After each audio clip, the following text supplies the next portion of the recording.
alive! Sorry, everybody. Got a bit held up.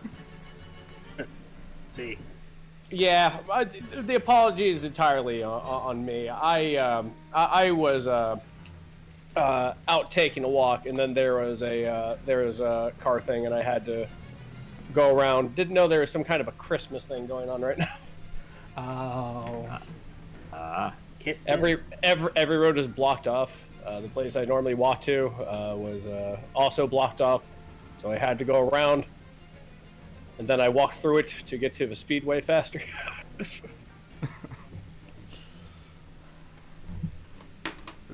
Ah, yes. Can't go around it, can't go under it, just bars right through it. Oh, excuse me, pardon me, don't mind me. Yeah, that's Hi, Merry Christmas. A dude asked me if I worked here because apparently it's a staff thing, and I'm like, yeah, haven't you seen Mike? Which is the most common name in my area, and they went, oh yeah, okay. Like, I kept walking. Yeah, just ask Mike. Bye. Yeah, you'll never see me again. Pavlovian response. This was like, wait, Mike. Yeah, like, that's my name's Mike. yeah. See, like you're Midwesty too, right? Yeah. Yeah. See, yeah, exactly. If I say the word Mike, dude, 70% chance that's the one. It's Mike, Matt, Jim, Alex. Mark. Yep. Josh. Josh Yep. is common around here too. Yep. And John. Big Bibble names around here. Big Like- Bibble names. Jeff. Mm-hmm. Oh yeah. Oh yeah, good old Jeff. Jesus. Yeah. All right. So Hefe. I had a drinking partner named Jesus. That dude was fucking awesome. He had the most wildest story one time. I was just like, hey, Jesus, what happened? He was like, a cat attacked me. And I'm just like, your cat? He goes, no, just a cat. I was walking. Just a random ass cat. Yeah. He didn't walk down that alley for like 5 months, dude. He was like, that cat's gonna be there. He's waiting. He was worried the cat was gonna be there with like a switchblade or something. Yeah. Just pops out his claws, just makes a switchblade sound. Surprise, motherfucker. All of a sudden, it just is flourish, and it's just holding a butterfly knife in its paws. Yeah. Bold of you to come back into my alley. Just stands up like that fucking Skaven assassin with a knife in his tail. Oh, man. Oh, that's great. Speaking of things that'll probably stab you for going into their alley. That is a very Clowns. segue. Clowns! Clowns indeed. Clowns. Just know no. you're never too far from a circus and or carnival. Look, we remember it, okay? Yeah. Shout out to Draco for this campaign, by the way, and all of you for not being afraid of clowns, because a lot of my friends are afraid of clowns, and then Draco's like, it's clown themed, and I'm like, fuck yeah, I like clowns. Let's Look, go, baby. I don't mind clowns. Like, it's one of those things where I'm like, if done right, clowns are creepy as shit, but also if done right, they're also funny as shit. Yeah. I mean, we all saw Tim Curry. Yeah. Uh-huh. And meanwhile, it's just like, oh yeah, I bet you're just filling in fluffs with everything that's going on this, right? Yeah, once he realized that a lot of people on set were afraid of clowns, he spent most of his time off set still dressed as Pennywise, just fucking with people. I don't think that scene in the library was it. Like, he only was supposed to be in that one part where they show him. He just stayed on the entire time. He's a showman, dude. Like, I've always...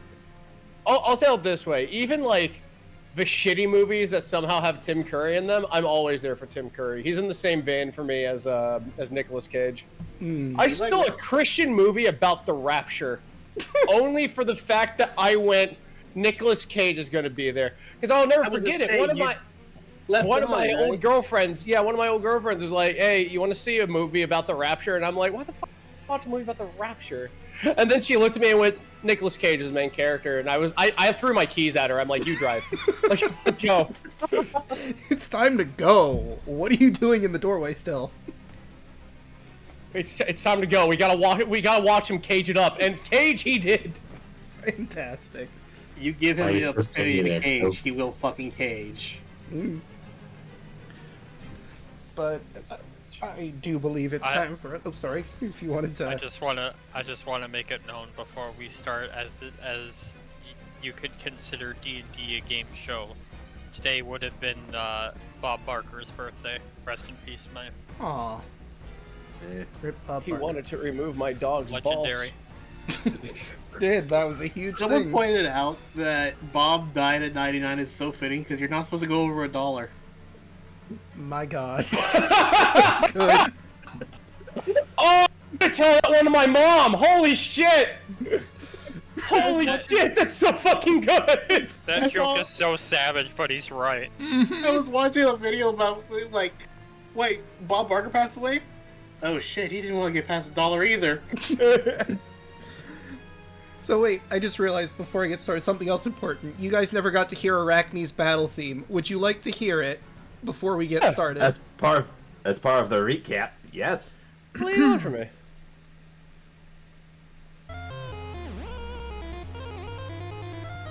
Spider Dance. Yep. This is N/A Spider Dance Remix. I found it on YouTube and I'm like, if not now, when will I ever use Spider Dance for a battle theme? This was the moment. I don't know what Snap. it's originally from. Undertale. We snap those half form. I've never played Undertale. Oh wow. When I was running a campaign for an adventure guild, I had this this Bluetooth MP3 player with like a boombox, and I played Bone Trussel because I was just like skeletons. Skeletons. and it was great because the puzzle basically was fill the hole with the skeletons. Alright. It's like, welcome now. You are blue. That's my attack. Okay, now with that, we can actually start. No problem. I just really wanted to get that out of my system because I didn't get to play it last time.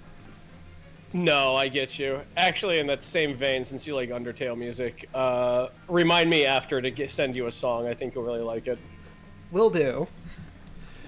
But without further ado, ladies, gentlemen, and everyone in between or outside of, I give you the host with the most attractive, well-spoken, and magnificent clown in all the multiverse, the founder and creator of the Revelian, the one, the only, Heckna!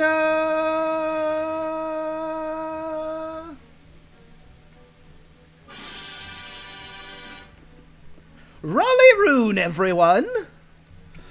Heckna here for my shocking recap.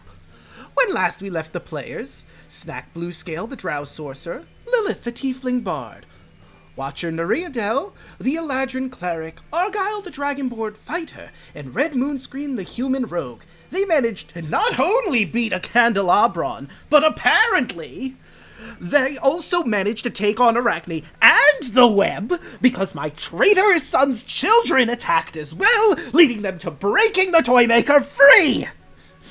I'm going to have to chat with them about that. But it looks like they're going to try and break into the funhouse next. Let's see them get through the candelabron stationed at the front door. Can they survive? Let's find out. Take it away, Draco.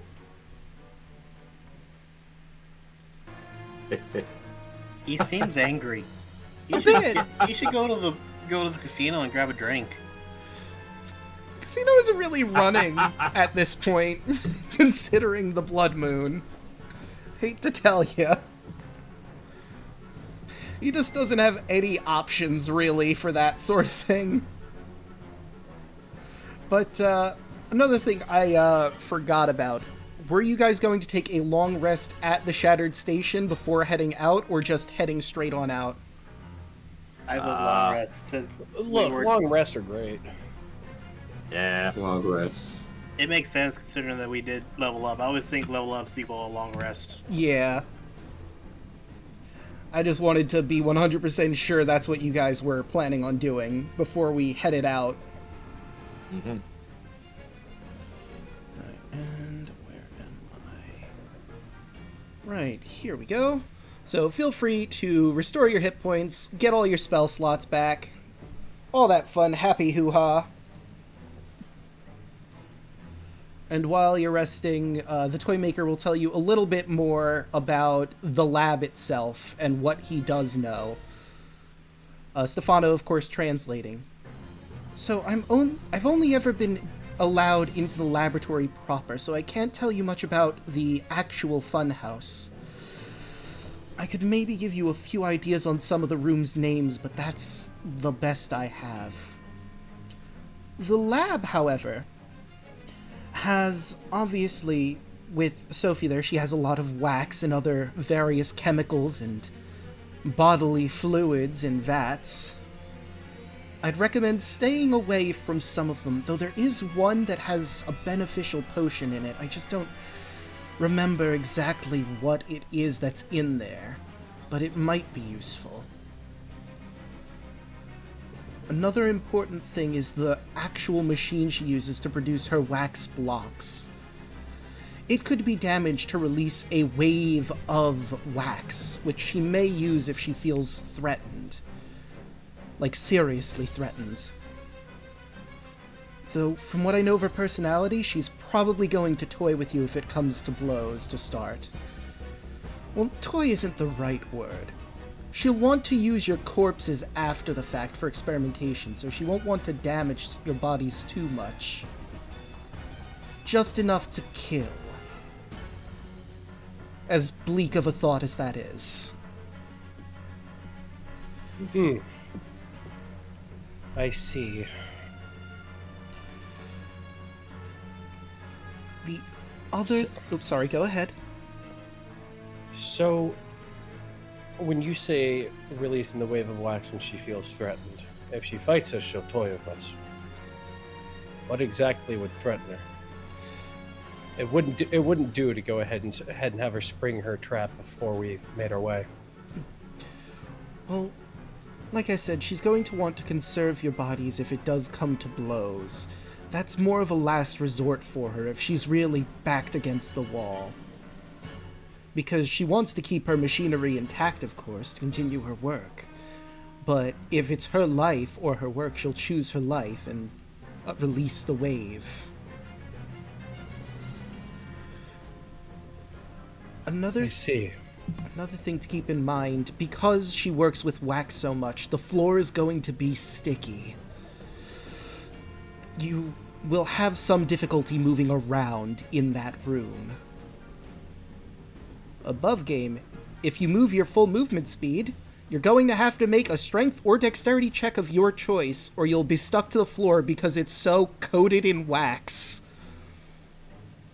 Good lord. Yeah, no, there's no cleaning staff in the lab, go figure. You know, Man. this is just like the fusion of the back rooms and a Yankee Candle factory. Pretty much. Man, if only I took the mobile feed instead of my ASI.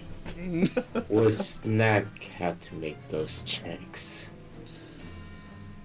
Well, you do have web walking, so on web you would be fine, but this is a completely different substance. You would still have to make the checks. Unless you decide to not walk on the floors. It's true. Only the floors are coated in wax. The walls and ceilings, not so much. Like, above game, look at Snack. I was already planning on going straight for her.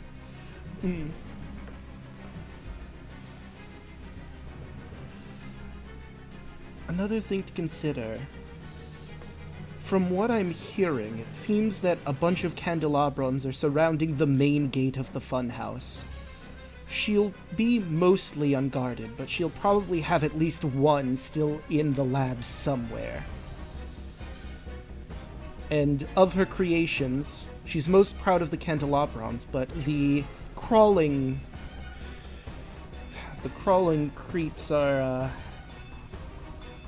going to be present as well.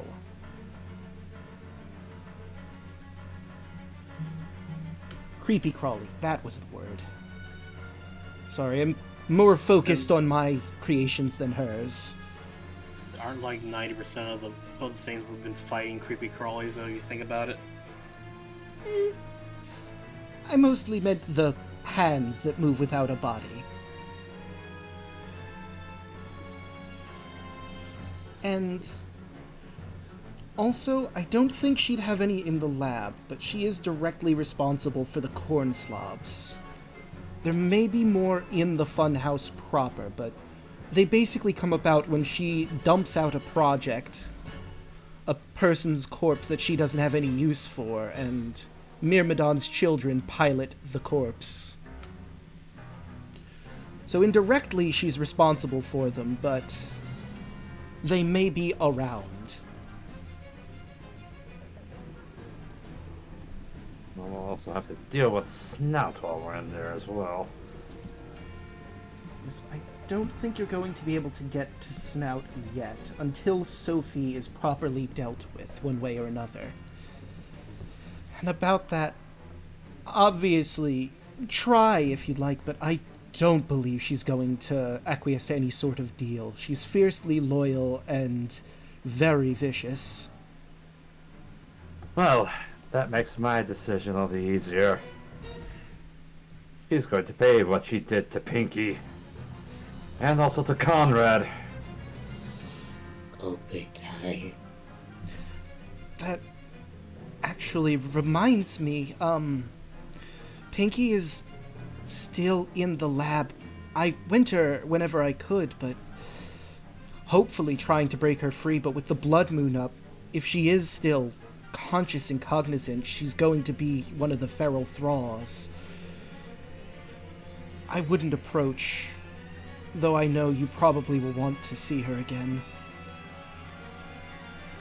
Both of us would get a twinkle in her eyes and would look at the toy maker and say, "Wait, how exactly did Right, no, I forgot her name. Sophie, that's right. Sophie. How exactly did Sophie come to be in Heckna's envoy?" Well, Heckna liked her work ever since he met her. I believe it was well after Cicero's betrayal that she finally came into his view. But she was always a scientist. He uses quotes with his hands, of sorts, always trying to experiment, held back by the society that she was in, and Heckna came as a means to an end, the freedom to do however she saw fit, and she jumped at the chance to be in his employ. If it meant she could experiment to her heart's content, morals and such be damned.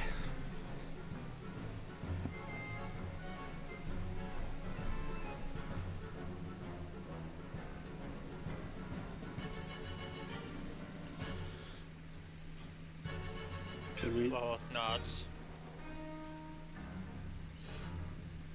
I'm gonna Red's get gonna anywhere take by a- just staying here. Red's going to take a moment and he'll flourish a split decision and convert it to his rapier form. Right. Yes, let's be off. He will open up his chest, the toy maker, the barrel, and there's a little compartment inside, and Stefano's gonna jump in, and then he's gonna sign and explain.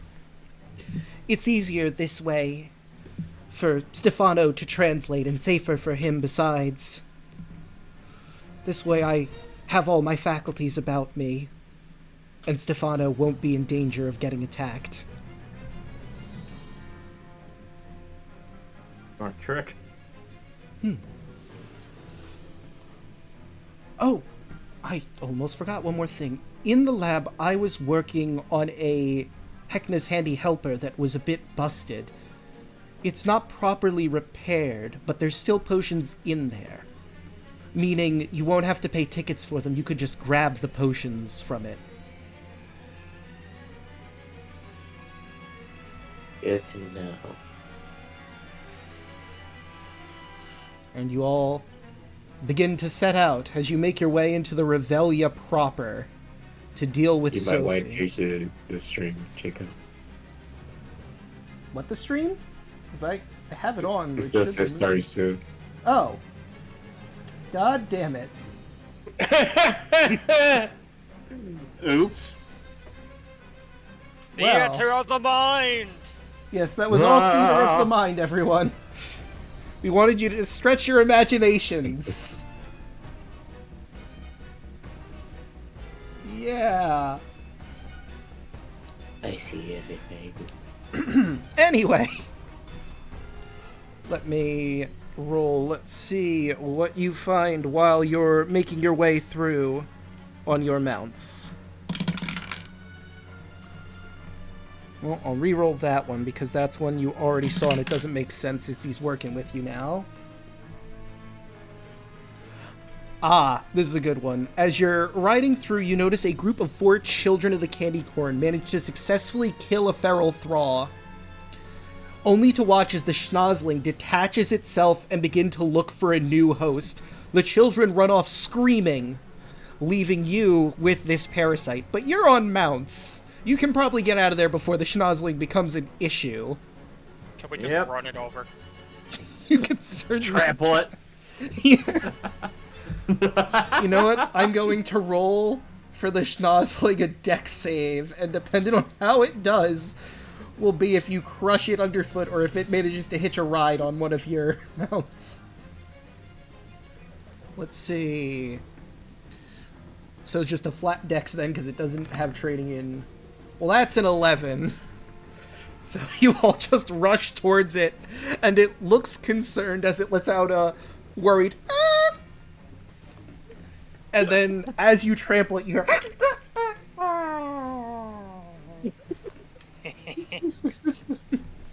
That is perfect. That is very good. and I'm you- gonna give it a rearing stomp for a couple measures. Just back up. Beep, beep, beep, beep. And where there's Yeah, but children go. just have my unicorn just kick a fit on it. Oh yeah, that's another point That's I what- just thought of. Just buck it with the feet, and it just flies into the sky in like Team Rocket style. Yes. But who is the toy maker riding with? I just realized I forgot to ask that. Argyle would let him ride on Fireheart with him. Well, he can actually ride on Sweet. Snack can walk. Oh. I Okay. am There you faster go. than the mounts. That is Ooh. true. There you Hoshi, go. Hoshi, you're running like Yuji now. you're running like Yuji now, dude.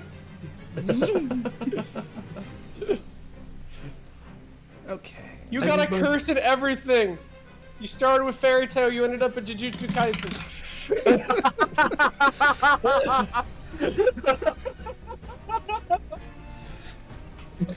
How did we get here, Hoshi? How did we get here, Hoshi? That's The the plot. beauty of D&D, my friend. It is. That's D&D. My character. That's perfect. You know what? This is a perfect encounter I rolled for your second one. As you're walking past the misery go round that's been defunct for a while, you see Calliope Hurdy-Gurdy is detached from the misery go round and is grappling with a feral thrall with her 4 arms. She's rocking it back and forth while singing one of the few songs she knows in order to soothe it.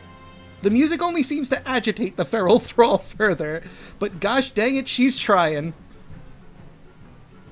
How does the toy maker respond to this as we're walking past?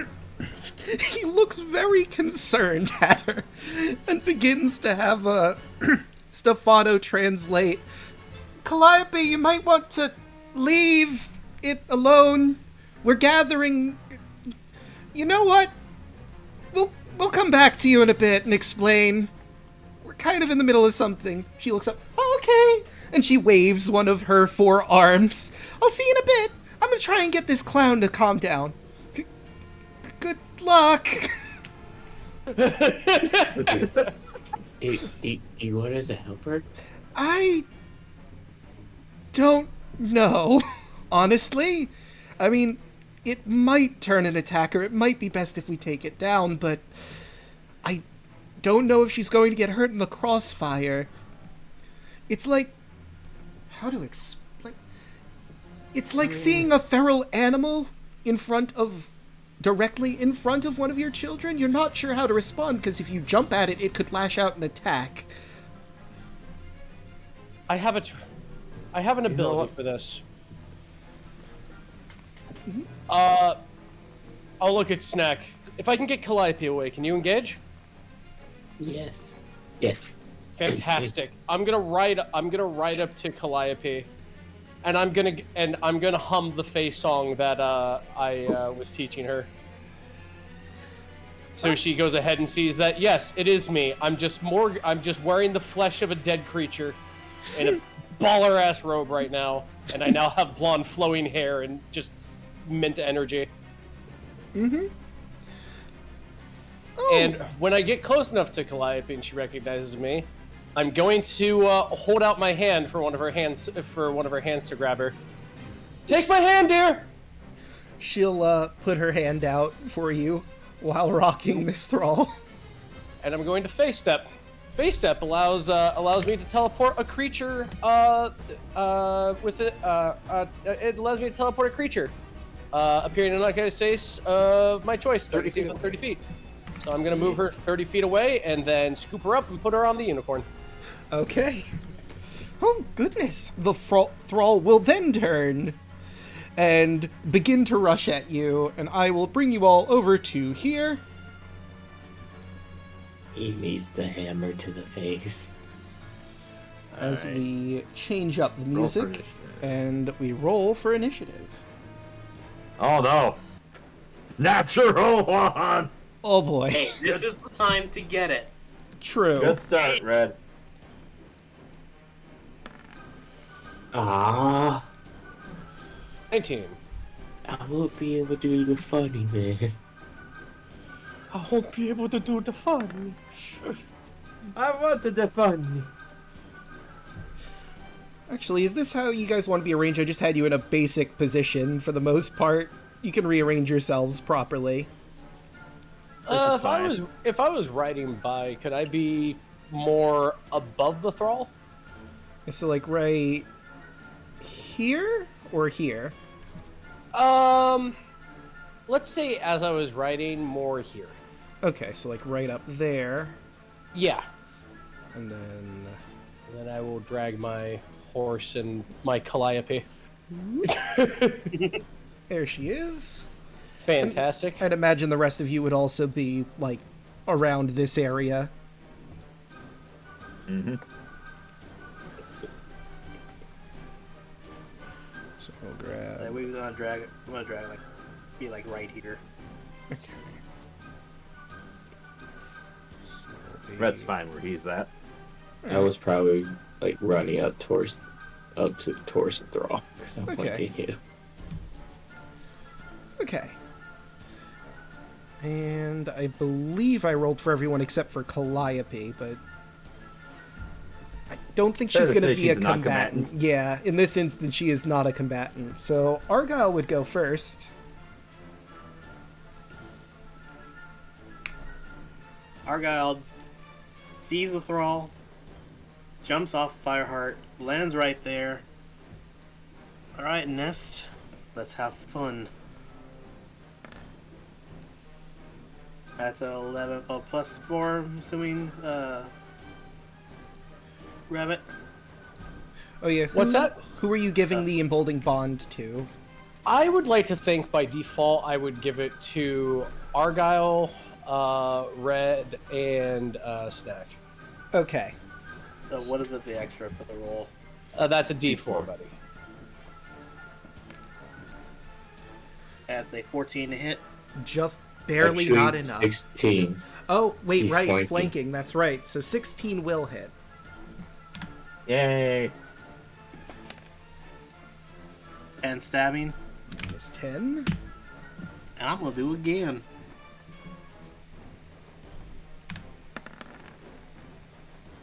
17. That'll that hit. will hit. An 11. He has some That is pretty... max damage right there. Goddamn. You know, I can't help myself. He's got some pretty nice health.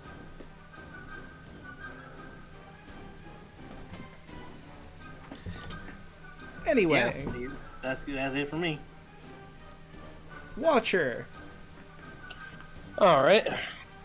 Now I'm going to look over at Calliope, Esmonder, and go, it'll be bright again.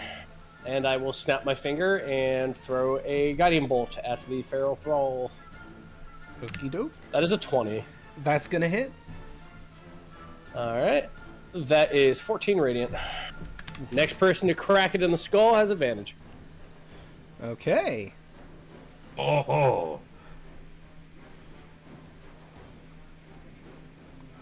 Let's see. What do we want to do for the toy maker here? Because he would be next. You know what? Let me take a look at some of his stuff here.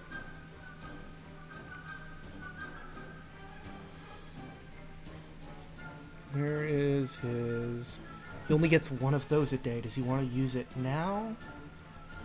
Yeah, he wants to make sure Calliope is safe.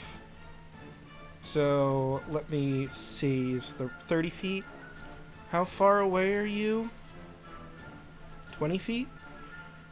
So, you notice as the toy maker begins to glow as he's moving his hands around with what looks to be a shaving of licorice root as he casts haste on Snack. So, Snack, you now have a +2 bonus to your armor class. You have advantage on dex saving throws. You get an additional action each turn. And that action can only be used to take an attack, a dash, a disengage, a hide, or use object action. And that'll be it for the toy maker.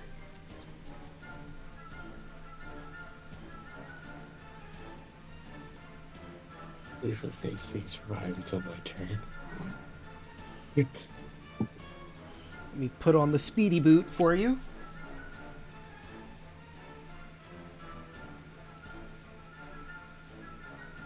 And it is now Lilith's turn.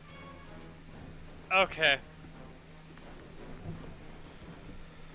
Lilith is just going to look at everybody and just say, "Gentlemen, we don't have time for this." Pulls out the pan flute.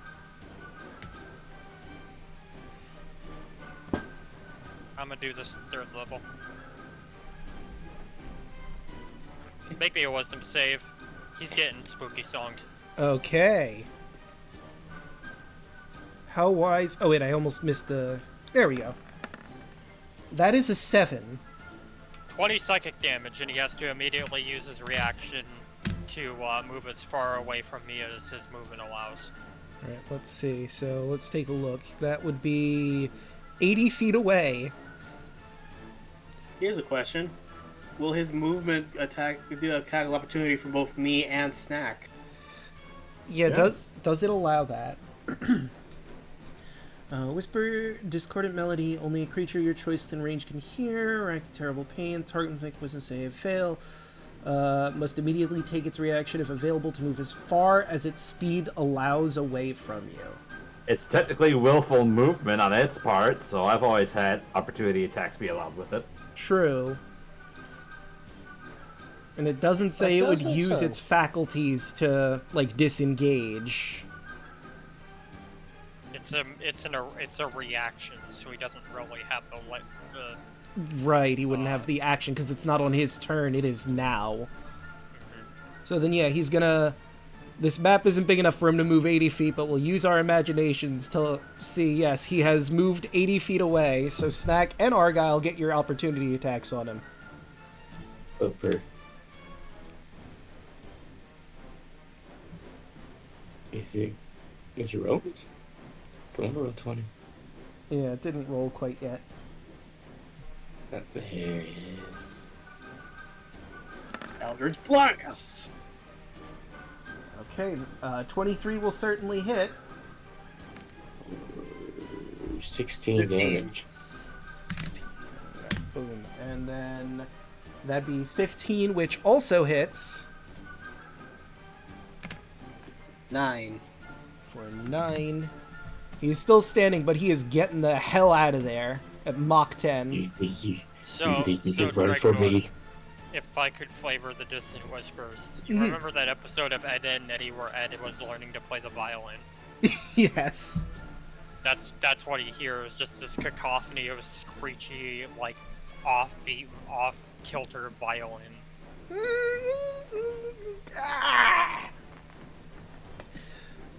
Right, anything else, or is that it for your turn? That's it. Alright. Well, he's like 80 feet away. He can't move closer to you because he has fear. So I think he's just gonna keep running deep into the Revelia. You think you can run for me? I will say it actually, like, it's only for that turn. It doesn't last. It doesn't last. It just is an immediate run away, and then that's it. Oh, okay. So then that changes things. So he could run back. So yeah, he might run to attack. 'Cause yeah, Watcher's the closest person, so he's gonna rush on up and try to attack him. Alrighty. So that'd be 35 plus. Actually, no, he might not be able to, because he was 80 feet away. So that'd be 20 feet to get back to this square. 30, 40, 45, 50. He would have to dash to even get close to you. Although he is a bloodthirsty and crazy clown, would he use logic and reasoning here? I don't think so. I think he's just gonna rush at you. But that's all he can do. That's his entire action. So he's just Fantastic. right up against you, about to swing. When it's Snack's turn, the new and improved hasted Snack. The hammer, the party pooper, and the stick comes out as he's first towards clown. Does a little flash step. And commits to beat the shit out the clown. Because I Okay. have 5 attacks right now. You do, yeah. If I use Fury Blows, I get 6. God damn. My man's a nightmare. Fortunately, the Toymaker can only use haste once a day. 1. Yeah, that'll I hit. just imagine all 6 or all 8 of Snack's fists just to crack their knuckles. 3 of these. 3, 4, 5. God damn. You probably That's killed a him lot of- before the nat 20, but let's start rolling. All of them except the 14 hits, but you do have a d4. No, it's fine. It's fine. That was 24 for the first one. Yeah, that one did it, but go off. Oh, no.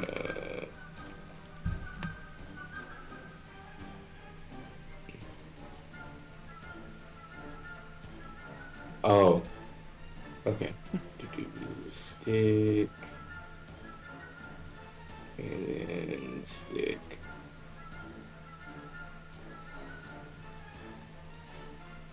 So that first one, the 13 plus 7, so that's 20. That's for the nat 20. Okay.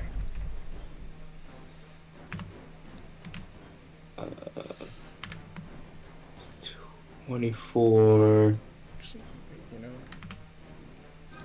24 plus 40. 44, 59. 70. so he had 10 health left when you hit him, so you're just mashing a corpse at this point. Just all sorts of weaponry beating the tar out of this clown, turning his white face paint into blood red and pinkish. And eventually it's just a pile of viscera. Snack moves so fast that it just instantly just goes through his skin. Heckna just points to Snack and goes, "What the hell is that thing?" And Watcher goes, "That's my stand! Star Platinum!" And this is my beast stick that does more damage to you. Oda. Nani? Oh. Heckna, be scared. Oh yeah, just the repeat the bash in the face. I assume in the crossfire, the Schnozzling would have been killed as well. Yeah. Considering all of the damage it did, I don't think the Schnozzling got to exist. Like, it climbed out, and immediately your hammer slammed down on it, breaking his skull in further. Smash, smash, smash, smash. No, you don't. Smash, smash, smash. Watcher, using the long sleeves of his robe to cover Calliope's eyes from the ass beating, will give a curt nod to Snack and ride over to the toy maker with Calliope in tow. Margot just pops back on Ironheart. Or Fireheart just gives the head a nice pat. Hope you enjoyed that. He thinks in his head. Oh, yes, that was good. Although, it would have been nice if you could finish it off, but, you get the feeling he's looking at Snack? I don't think you had a chance to get into that. And a hint of jealousy, I hear. No, it's just... would have been nice to get to finish it off, is all I'm saying. Gotta be faster than that. Well, this is all in my mind. Like, this is me talking to Ness. Yeah. So, like, he would be like, he would think, "Oh, don't worry, there'll be more." You know how angry I am. I'm sure you've heard my thoughts. Yes. I look forward to it. That clown is but an appetizer for the main course. Meanwhile, over here, the toy maker begins to explain to Calliope where all of the other awakened marionettes are and the plan moving forward, and she runs off to join her brethren at the Shattered Station to help out as best they can.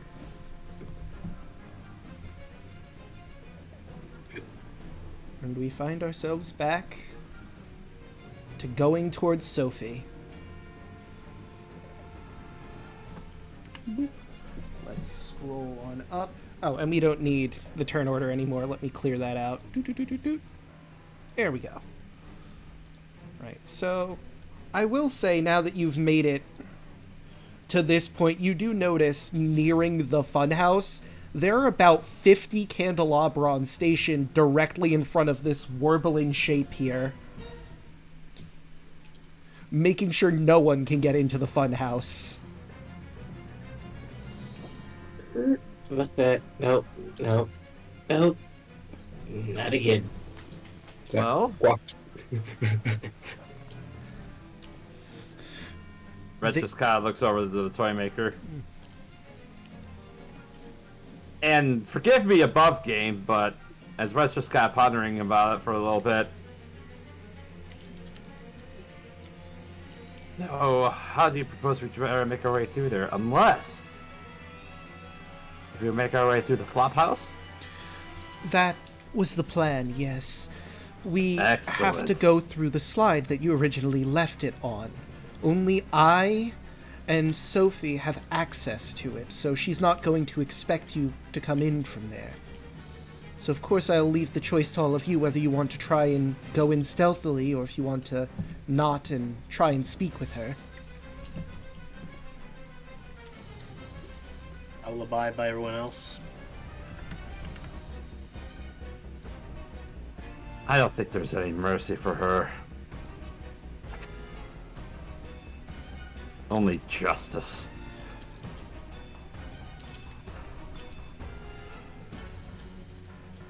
Hmm.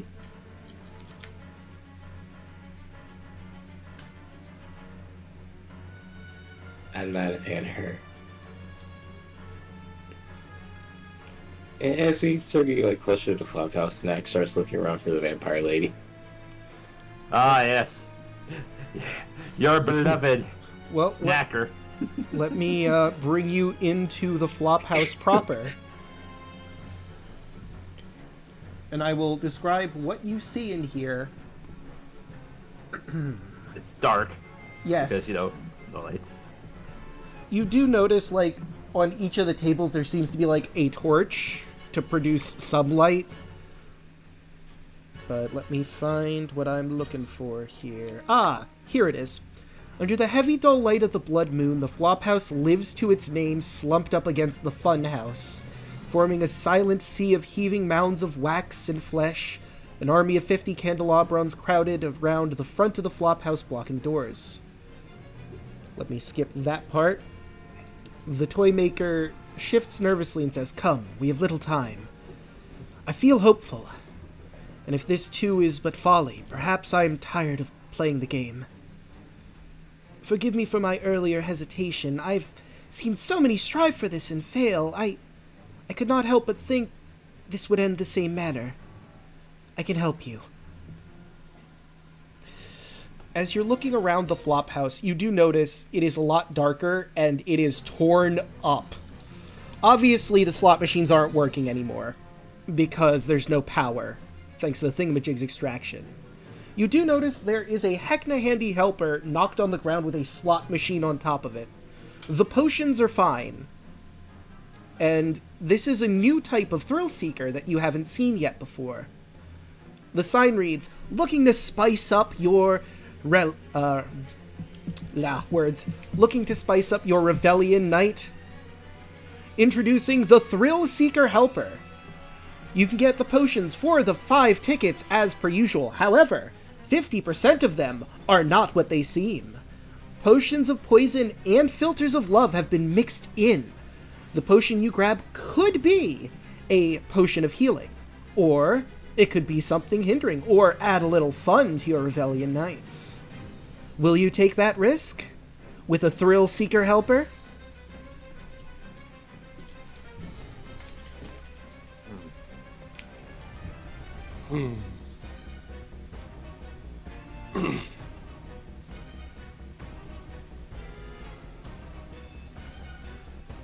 As Red just kind of looks over the potions. How many potions are currently in the Thrill Seeker? Let me see. It has 6 potions. Okay. Could I use a medicine check to see if I can recognize any of them? I'll allow it. Cool. Let me walk over here.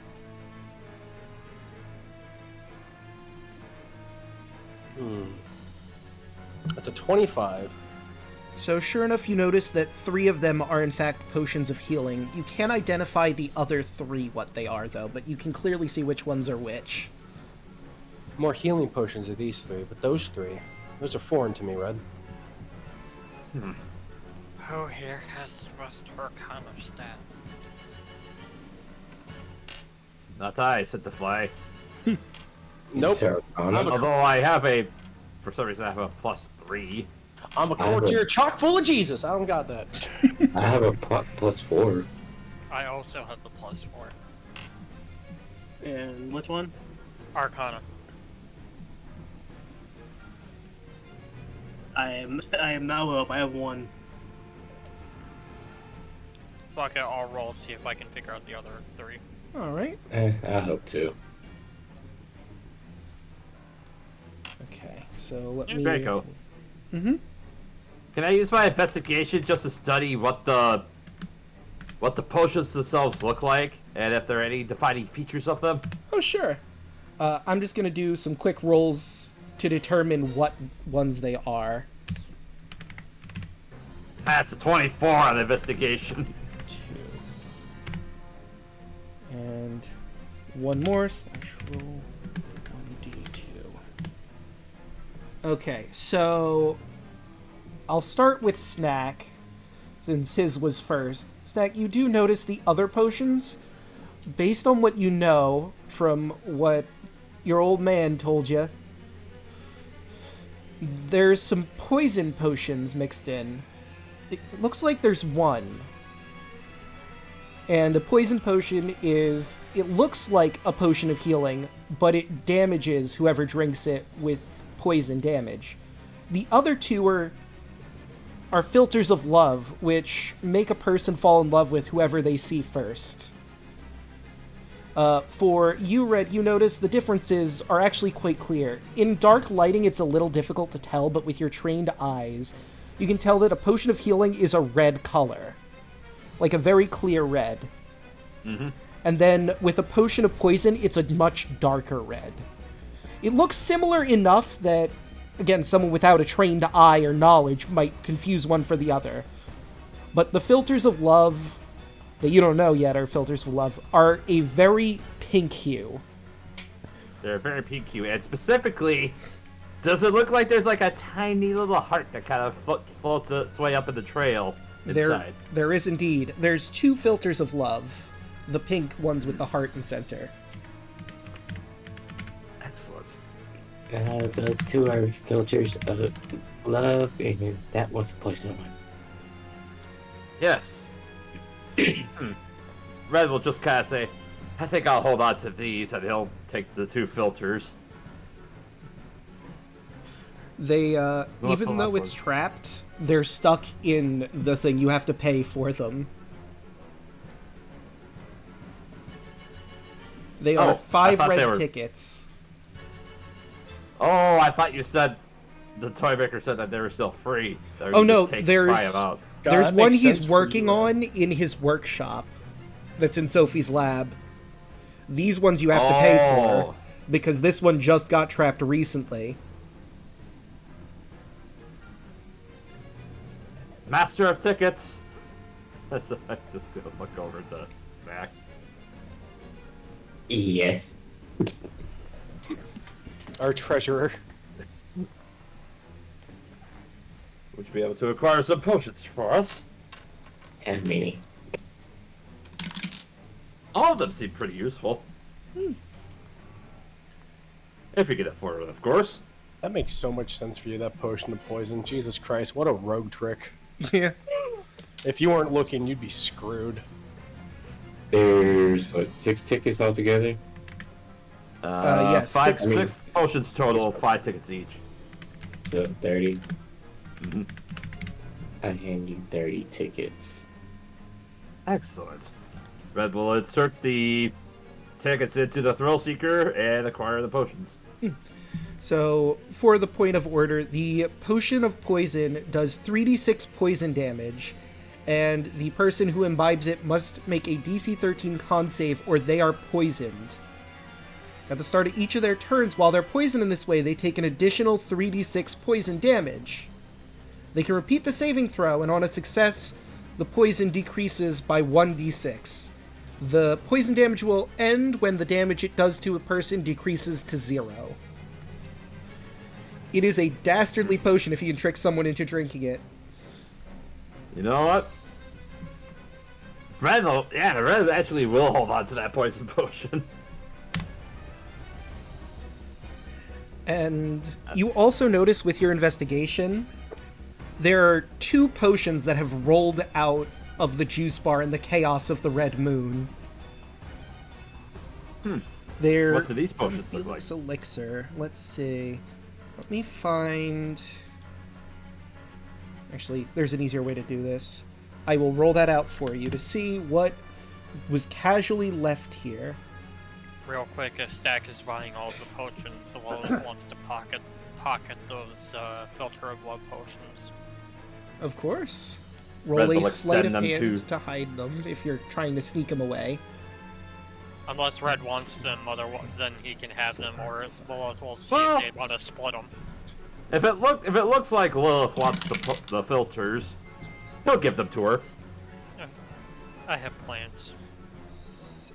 So, ironically enough, one of them is just a beer.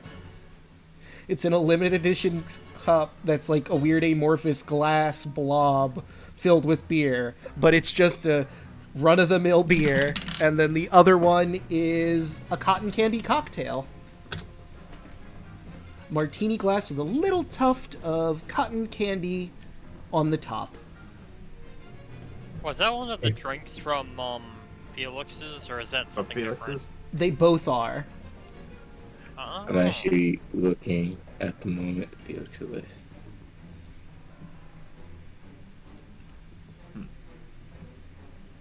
Snack.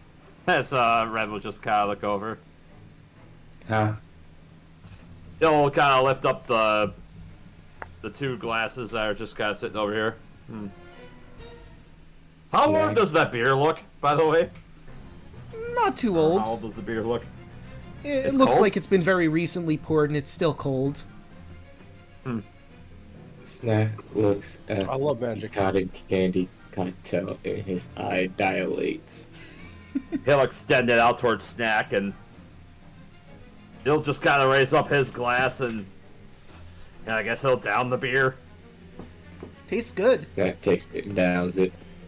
Alright, so for the cotton candy cocktail, you now have advantage on saving throws against being charmed, and you now have the following flaw that Snack believes they are the greatest being alive, but your ego is extremely fragile. Also, your nose gets a little red. This again. All this again. Oh, I remember that one. And that lasts for an hour. That one is fun. Real quick before we head out, Lilith is going to just quickly poke behind the bar table and see if there's anything else of note. Doesn't look like it. It looked like someone tried to grab as much as they could. Those last two drinks were just missed in the chaos as people ran out. This place So is there's probably nothing left that all got ransacked. probably not. Yeah. But there is the staircase. Maybe there's something upstairs. Well, if I recall, we had to go upstairs in order to get to the slide. Indeed you did. Alright. Well, off we go, as Red will make his way up the stairs. Alright, and I will Yes, start Snack dragging you out. around. Come everybody, I'm on my way. Okay. And I'll do that. So... Oop, there you go. Bring Watcher and the Toy Maker at the ends here. And I will say, anyone with a passive perception over 11, you see something. I'm pretty sure that's everyone here. Yep. Yep. That's half my perception, my passive, by the way. You notice that hiding behind the card tables are Dirk Yuckster and the Countess.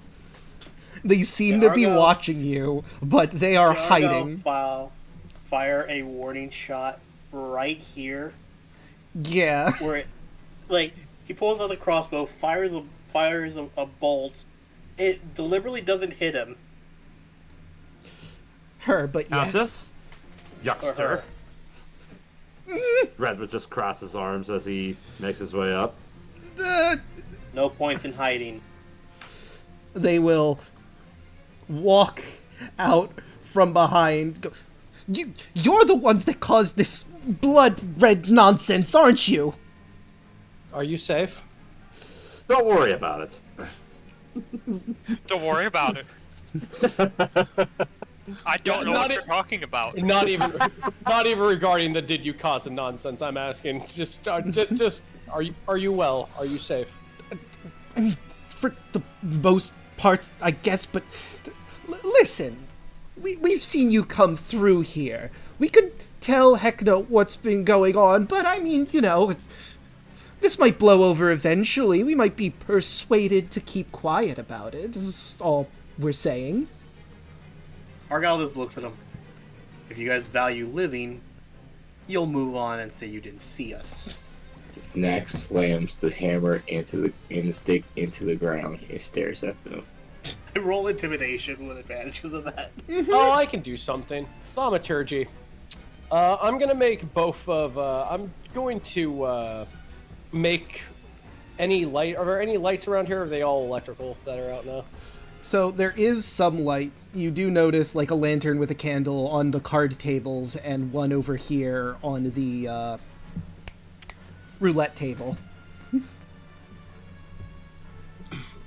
I'm going to I'm going to go ahead and turn those lights minty green, and I'm also going to go ahead and have just Fey whispers just follow around the room. Oh, I'm also going to do something else for that. Argyle using prestidigitation is going to make himself look like he's sparking. Sparking. So Now, can I roll that There we go, intimidation, Draco. please? yes, with advantage. That is a And 20. can I also roll my intimidation for something? Sure. Also with advantage. There's a lot going on in both of your favor. I would like to also roll intimidation. I'm You not know great what? at it, but I'd love to try it. I'm pretty sure that it passed, but I'm bad. Because what I'm gonna do is I'm going to open Oh, yeah, up. the D4. I'm gonna open up my eyes, and they're going to be mint green, and I'm gonna say, "I did tell the Countess, I did tell the Countess that the sash was lucky." And I'm gonna open up my eyes with the green light. Am I to understand that the luck has reached its conclusion? For those in chat that are waiting, that was a 24 with the +4 that I added. It's true. It's true. Yeah, I knew this. I was like, I need to roll this. Okay, so the Countess seems to like shrink a little bit. You know, Dirk, I think it's fine. I don't see anything. But Dirk goes, no. Listen, it's only fair. You've destroyed our business by making this Blood Red Moon nonsense come up. Least you could do is, I don't know, give us 100 tickets, maybe a magic item to defend ourselves, or if you have some way out of the carnival, I guess. I don't know. Can I roll to hit, or can I roll to hit another, or do another one that'll land right there, right by his ear? Sure. Lilith is going to look at Argyle, just put a hand up and say, "Don't worry about it." She's going Just down to the crossbow. she's going to look at this fucker right here that's trying to bargain, and she's just gonna say, "Or I could make your life a literal nightmare." Her eyes are going to turn like hellfire red. Here's a question, Draco. Mm-hmm. Does it seem like he's talking more just to save his own skin, or does he have ulterior motives to try to figure it out? Roll No your way out of d4. You can roll insight. Insight. I mean, that's a 14 for me for persuasion. Oh, that's 23, buddy. We have the upper hand here. Oh, So, yeah. Let's see. is this advantage? Yeah, it would be advantage because of all the other stuff here. There's more of you anyway. You've 18. already He threat- passed that with that 24, by the way, Alright. Draco. Let's see, really quick. Let me try Dirk. Let's see. Insight again and deception on you. Alright, so Red, you get the feeling that he's just trying to get something out of this. He's been probably hiding here with the Countess for as long as this blood moon has happened, since you guys have killed Myrmidon. And he just wants something. Anything. Something, anything. But will it benefit if he told Heckna? I mean, you get the impression he is willing to tell Heckna if worst comes to worst. But you also get the feeling he probably more wants you to give him something, and he's more than happy to shut up and not say he saw you at any point. You know what? Perhaps something might be to work out here. Question above game. I'm just trying to remember. I'm pretty sure it's red that's got it, but... Oh, where are they? The... face paint palette. That's true. You do still have that. I think Watcher actually has that. No, I'm pretty sure red is the one that had it. You just haven't used it up to this point. Yeah. Face paint palette. Yep.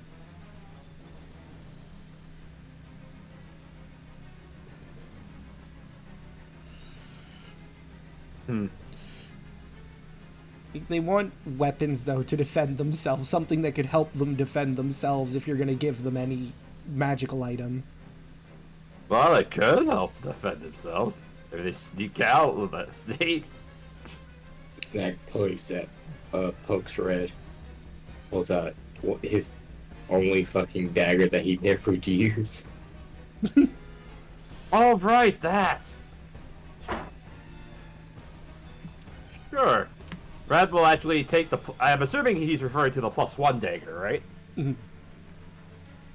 Yes. No. No? It's just a regular dagger. They did say they want magical items, though. I trust your tongue.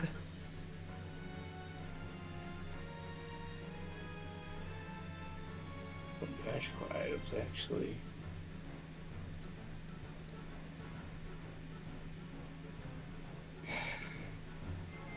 I'll get rid of it. I hand out the purple balloon animal. Oh, that's true. You do still have that purple balloon, animal balloon. And it does, and it does fulfill his conditions. Hmm?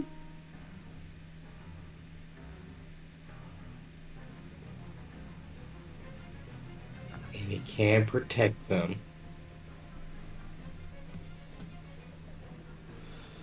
Until it gets hit.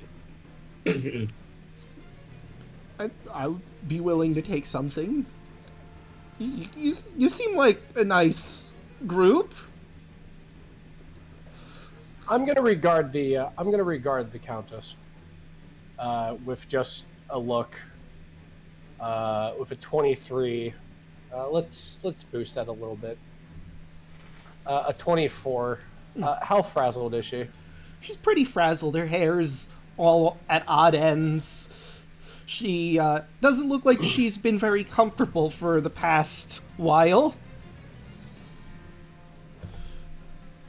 I think...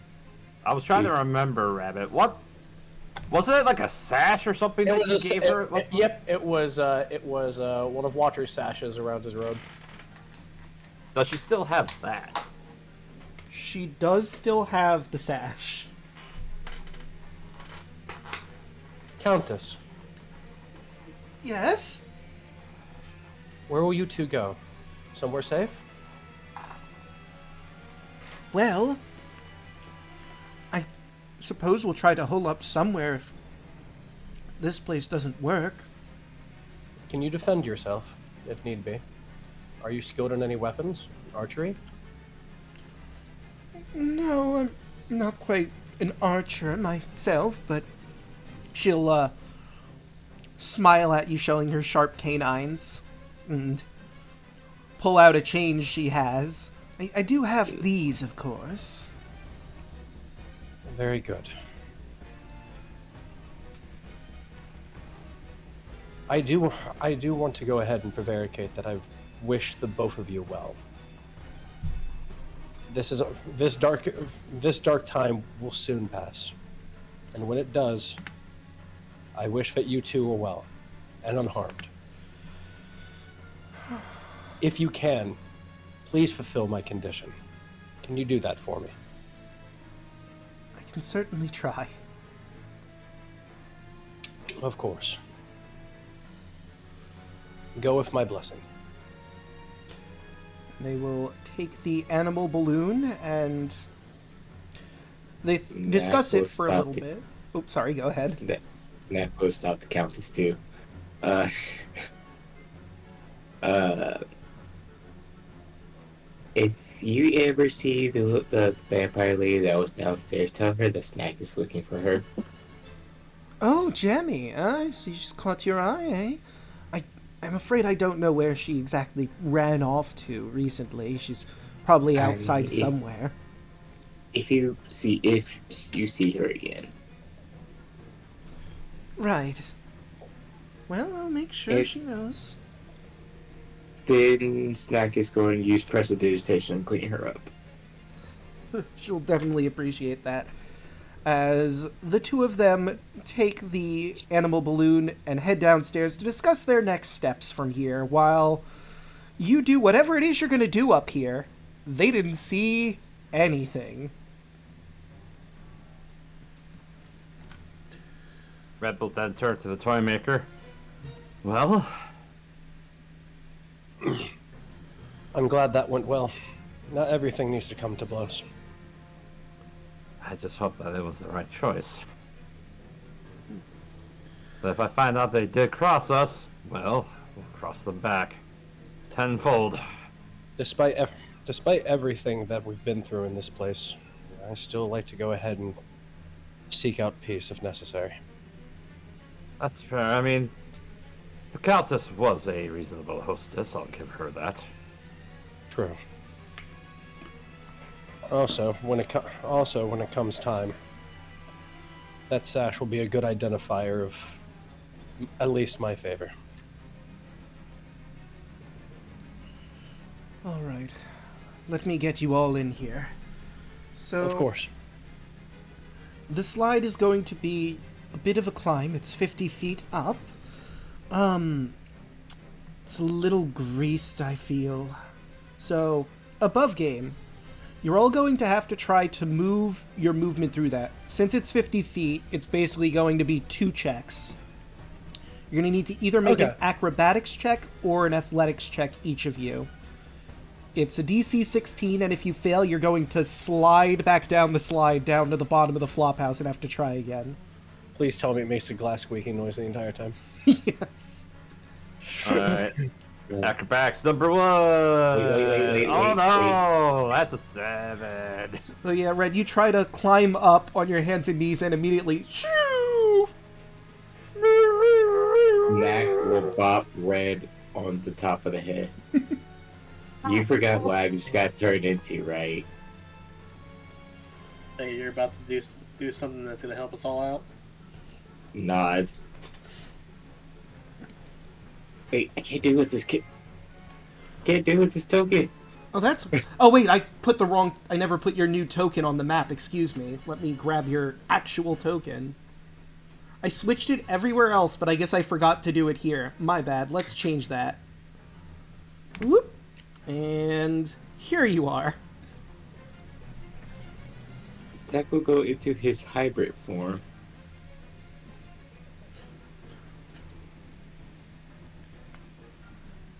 And then he will crawl up the walls and shoot down webs as he climbing up onto the floor so they can walk up. So it is going to be difficult terrain, but it will cover up the grease. At least they won't be sliding down. Yeah. I'd rather be stuck than slip off of the thing, take fall down. And there's something else I would like to share with all of you about the interior of this slide as you're climbing up. I just gotta find their art. Excuse me. There. Oh no. Oh, do I not have... Oh, I didn't grab them. Well, I can show their token then. Give me just a hot second. Where are... There they are, the adorable little bastards. So... Maybe there. Okay. As you're making your way up the slide, you notice on the walls and ceiling, especially you, now that I think about it, Snack, because you're climbing on there, you notice it feels like there's something there, and as you look underneath your hands, I need you to do just a quick perception check.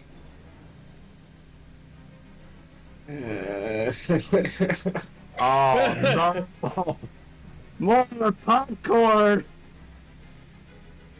With 20. with the 20, you notice that what you're touching feels like very minuscule people? And as you look, you notice tiny, semi-translucent versions of Heckna himself, dressed in bright, multicolored clothing, crawl all over the ceiling and walls. Their movements are quick and erratic, like flickering flames, flitting around like puffs of smoke, leaving faint sulfuric scent behind. They giggle and whisper menacingly. Some make aggravated noises as your hands just inadvertently touch them while you're climbing, as you see Heckmites. Little tiny versions of Heckna. Oh my god. Hey, do you like clowns? Well, look we got a whole bunch of mini clowns. You How do. much I can tell you a bunch further? of mini-me's! I never thought I'd be able to say this. And up above, you see mini pig. God. We got How- mini clowns. Look at you, you stupid fucking idiot. How much further are we from the top? Oh, they are in the entirety of the slide on the ceilings How and much floors. further are we from the top? I'd say you decide to look about quarter of the way through. Although, since they notice that you are climbing, unless you try to attack them at all, they're going to run into little holes in the side of the slide. Do you attempt to attack these little gremlins? If they're not attacking us, I don't see a Okay. reason why. Never mind. I'm not going to attack them. I was about to. I was about to do birdie heads straight I up. was about to do shocking raps on a couple of them, but I was like, oh wait, they're probably waiting for us to attack so they can swarm. Maybe.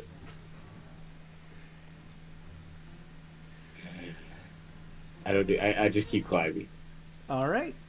And yeah, sure enough, they don't seem to bother you while you climb. They just get out of the way and climb into these tiny holes that you get the impression they are living in this slide. So, the next question I have for all of you. Are you going with the stealth approach, or are you just climbing up there and dealing with Sophie? Go quiet till it hits the fan is my bet. Yeah. Okay. So, I'm going to need everyone to make a stealth check.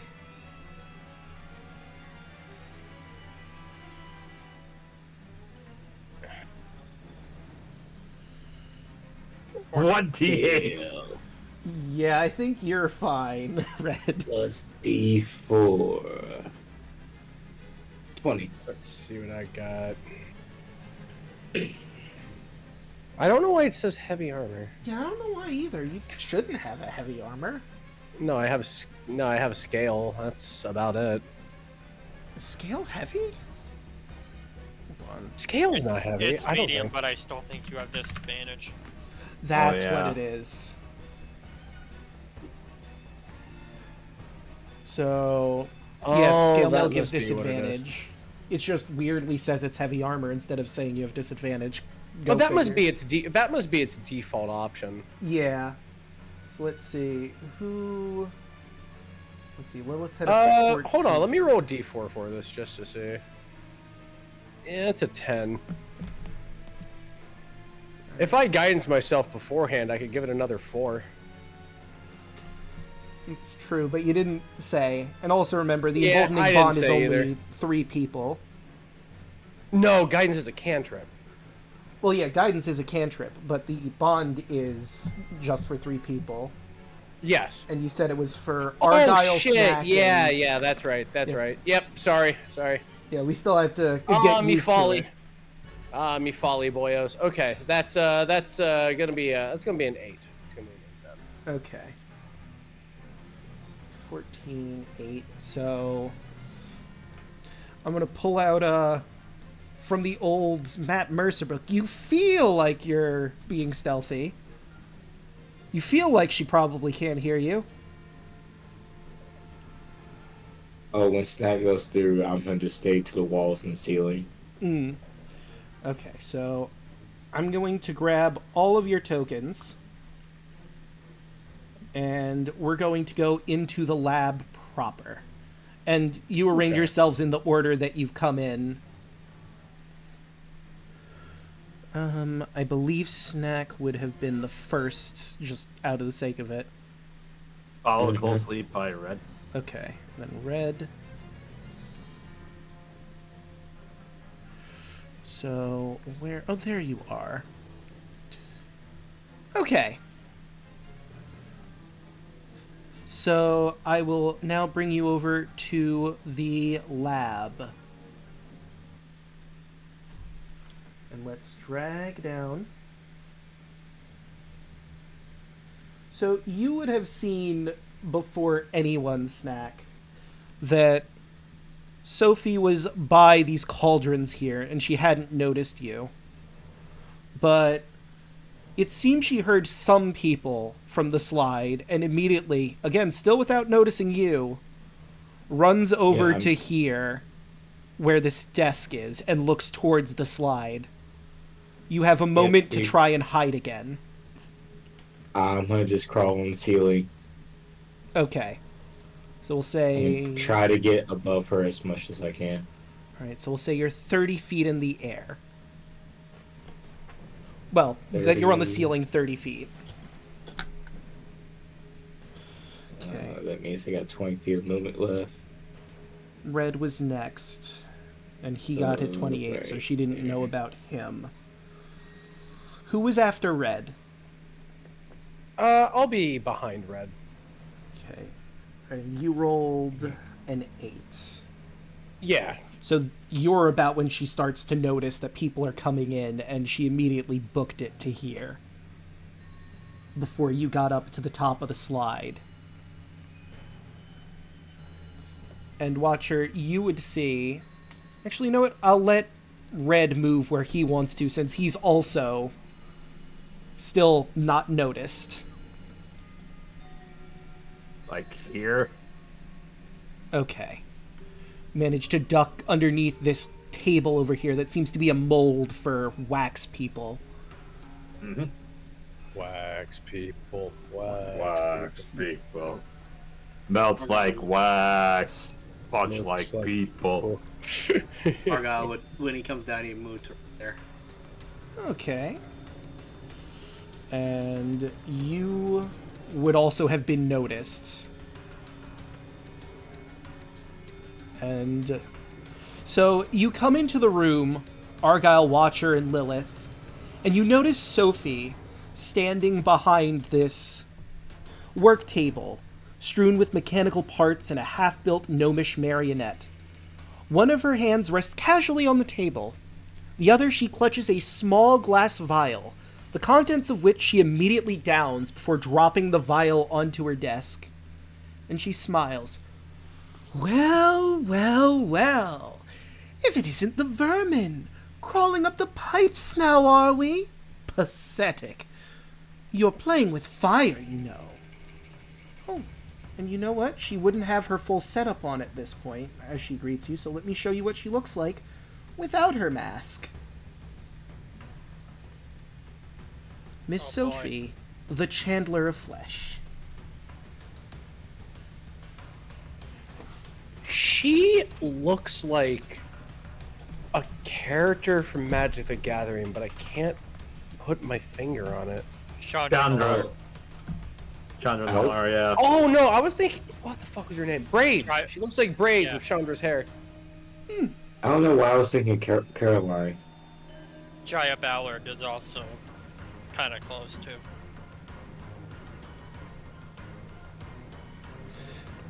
Well, I greet you again. For the second time this time.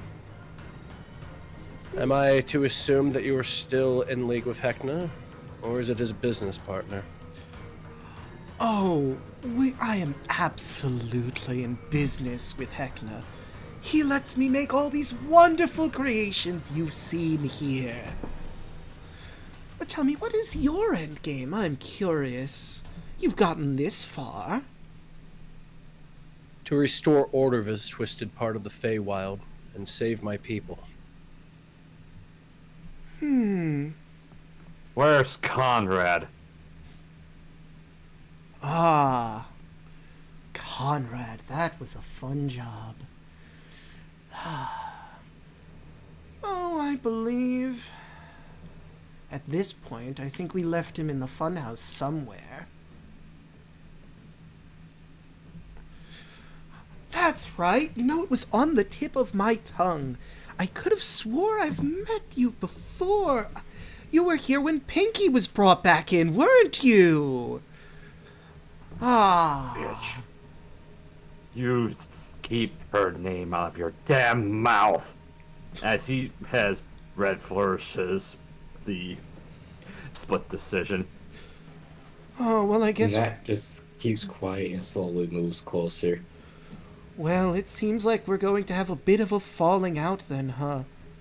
Clarence, if you wouldn't mind coming into the room, please. I'll put on my mask. And, also, she snaps her fingers and these masses of flesh that are on the hooks behind her slough off and reveal themselves to be some sort of cross between a slime and undead monstrosity, likes of which you have not seen before in your lives. And you notice as you hear a boom, boom, boom, boom coming from this direction behind that door. And I'd like for everyone to roll for initiative. There we go, ladies and gentlemen. 8. 15. 18. 22. Man, what is with me and rolling absolute garbage for the bosses?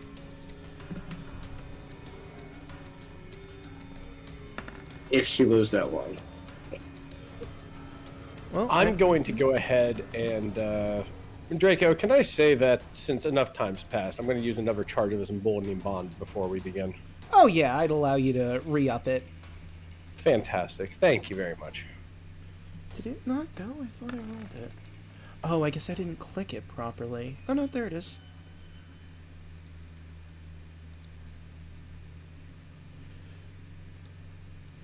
Alright, and we would be starting with Lilith, but let me change our music here from the House of Wax to the theme I've picked for Sophie's battle.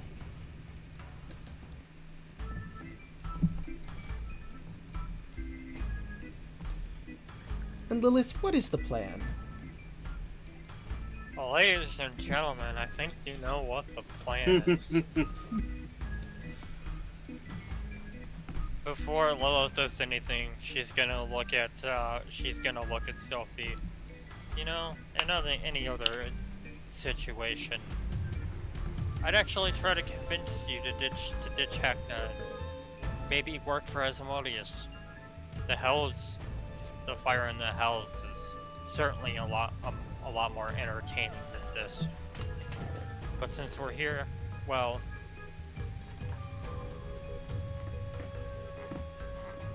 I think it's time we all take a nice little breather. The two ochre jellies and Sophie need to make me a wisdom save. Alright. She is trained in wisdom save. Pulling out Old Faithful. Okay, that is a 16 for Sophie. Oh, right, I forgot. She also has a thing that would give her advantage, so that's actually a 22. She's got a fun little thing called Deathly Mind. Her mind is partially undead, granting her advantage on intelligence, wisdom, and charisma saving throws. Oh, bitch gotta go. I mean, sorry, what? I'm sorry. Just stop. Just talk. I just like to imagine while that conversation with Lilith was going on, and I kind of heard the ding on the end. That's just Asmodeus going, "Nah, bitch, she ain't worth it." Well, the ochre jellies fail. Yes, the jellies do certainly fail. Thank you, ASI. My charisma is now 18. Woo. Oof. So the jellies are slowed. Indeed they are.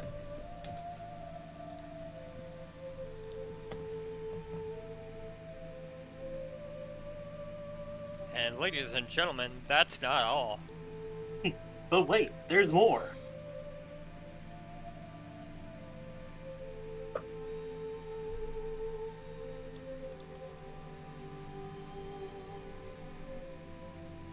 Oh, right, I forgot something. Lair actions. Ah. That's not going to come up quite yet, but she has them. And for my bonus action, burning that Bardic Inspiration, and we're gonna go ahead and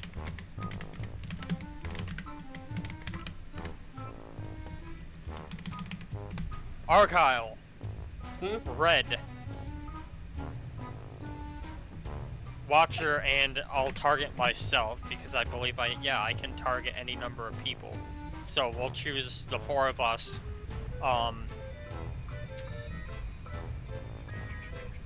8 temporary hit points and reaction to move up to your move speed without opportunity attacks.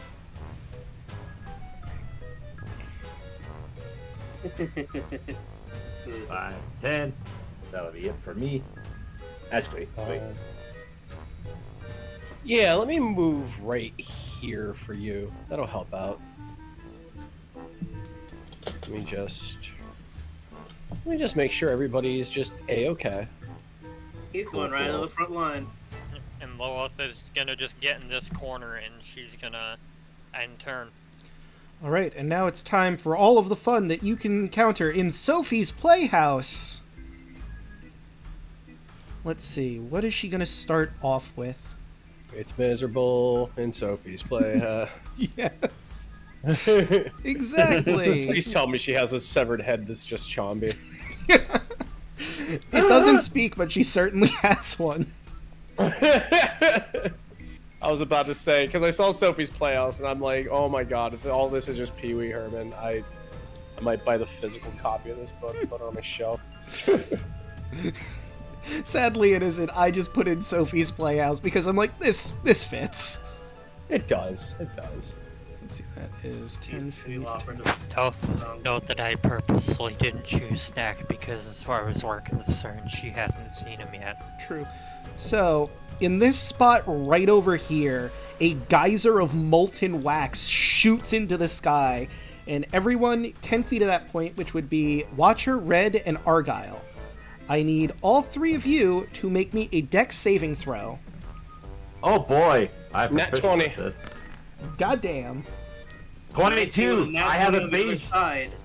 So- Evasion, baby. I take no damage. Alright, so those of you that do take some form of damage, let's see, I believe that was... Yep, 46s of fire damage, and I believe you all managed to save from it, so you don't get the additional horrifying effect.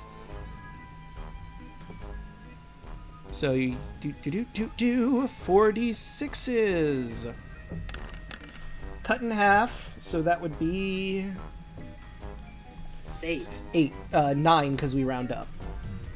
Oh, okay. 5 temporary hit points. Yeah. Sure enough, Alright. you weren't expecting the sudden burst of molten wax, but you managed to dodge out of the way, and none of it sticks on you for too long, but you do get scalded by it getting a little too close for comfort. Do Except I also for Red. take the 8, or does my nat 20 negate that? You know what? I think we're gonna rule that at nat 20, just you managed to just barely get out of the way. Okay. Like Red managed to get out of there. Even now, your skills rub off on me.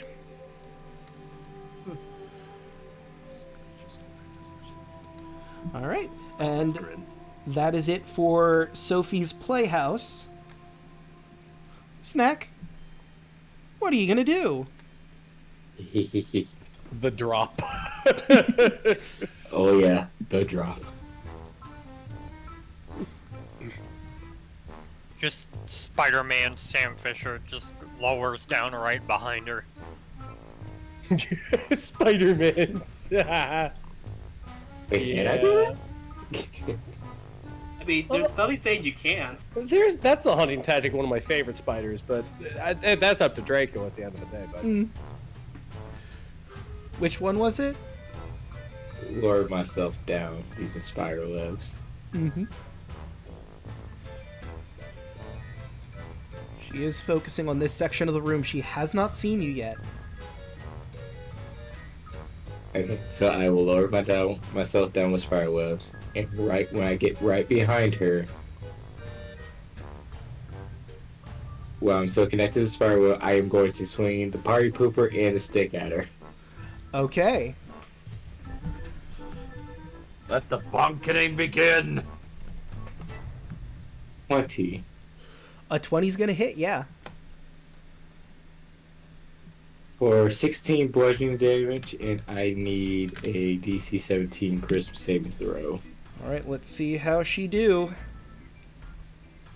Her charisma's not so great. She is silent. Right. That's certainly gonna hamper what she can do. Hit her with that party pooper again. 30. Will hit. For another 21 points of damage. So she's going to use one of her reactions for this one. You notice as she moves her hand towards one of these gross fleshy piles, and it withers as she takes in some of that energy to use Sacrificial Ward. She's going to kill that creature to get some damage reduced. So 2d8s plus 5. So 21 minus 8. So that'd be 13 damage she actually takes. Okay. Third attack. I was gonna say real quick, Draco, to point out, would haste still be active? No, it only lasts a minute. Yeah, it would have ended before we got in here. But he's not suffering any lethargy because enough time has passed between when it would have ended and now that he's not suffering from any negative consequences. 22. That will hit. 23 damage. Maybe she should have saved that one for now. Oh well. I will spend a key point to do 40 or below to do 2 more attack, but with the stick. A D4. 13. Oh, D4. But So I'm gonna tell 16. you didn't have to spend that D4. That still hits. She is a mage. Okay. She's squishy. Amazing. So 13. And the last hit is a 19 Which hits. for 10. All right. And now it's time for Clarence's turn as the door. And then- Oh, sorry. Go ahead. Well, since I was 30 feet up, I will climb 20 feet back up in the air Okay. for the rest of my movement. So that's 20 feet up. But now Clarence slams in the door as you see a candelabron walk out. And it looks to the threat immediately next to it, Lilith. Oh, good.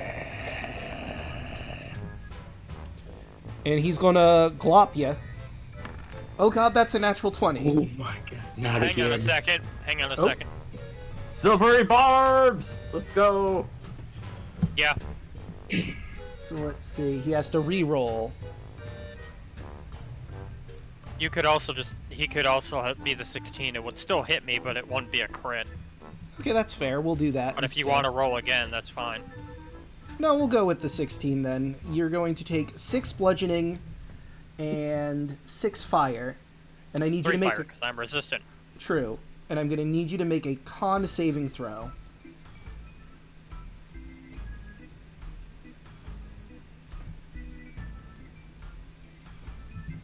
$16. Alright, so you're not burned. You managed to scrape the wax off before it gets hardened on your skin and continues burning you. However, he's got another attack. Does he still have the disadvantage? I mean, either way, that's gonna... That's just for that attack. Okay. I also need to give somebody advantage, so we'll go ahead True. and give Argyle advantage.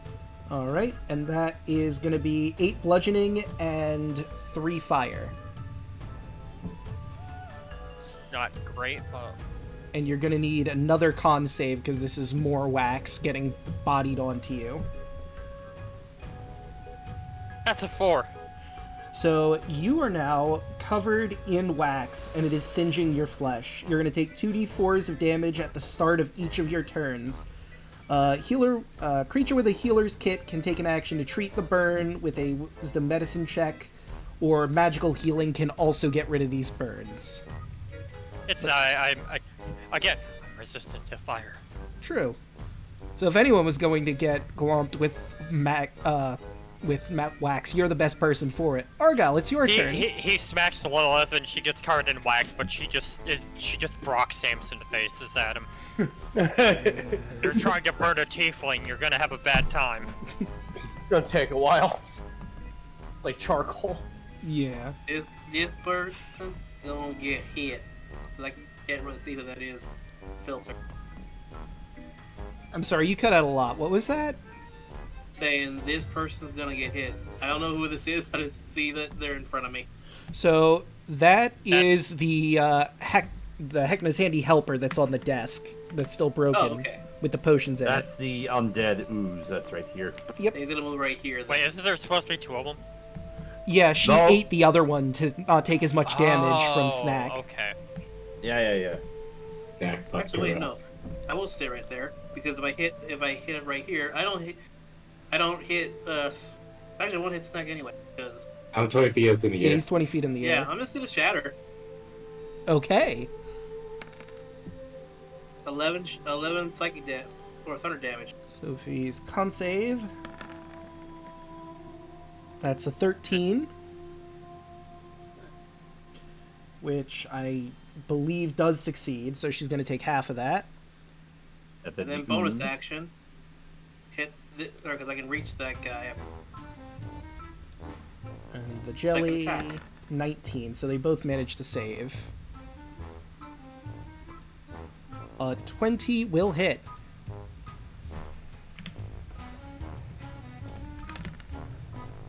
Yeah, that's 11. Okay. 6, and then minus 11. Right there. That's it. Right. And now we move to red. Well, Red is going to.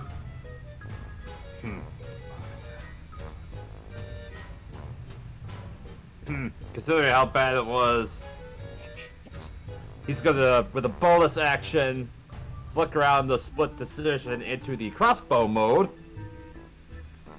Sorry, Lilith, and he's going to take a pot shot at the candelabra engaged with her. Okay. Okay. 27 to hit That'll hit. with sneak attack. 25 points of magical piercing damage. 25. And yep. And he And will, these as 14 you wisdom save. know, explode into waxy mess. So you are going to take 2d4s.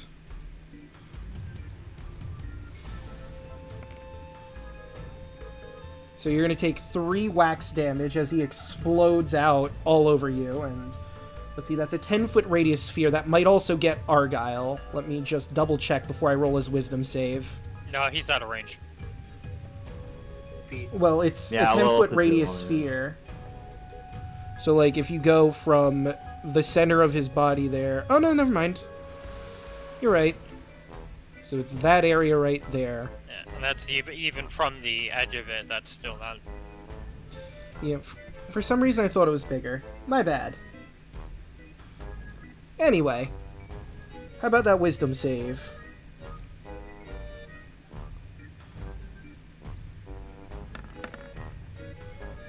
That is a 5. Candle up. Clarence is silenced. Mm-mm. And that will be it for Red. Alright, Watcher. All right. I have a question because I've never done this on a caster. Okay. If haste is put on me, can I cast 2 spells? Yes. I believe it works the same in Baldur's Gate. You get 2 actions, and you get 2 spells to cast. I'll double check to be sure, but I'm pretty sure you can cast 2 spells. Yeah. A spell attack still counts as an attack action. Yeah. It's similar to a fighter's action surge. Is another way that they, like an Elder Knight, if they action surge, can cast 2 spells.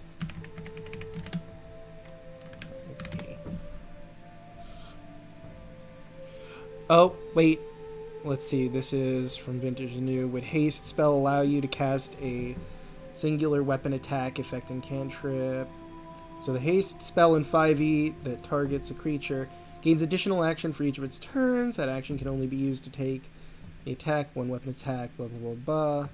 You certainly have a second action. No, you can't cast a spell with your extra action from haste.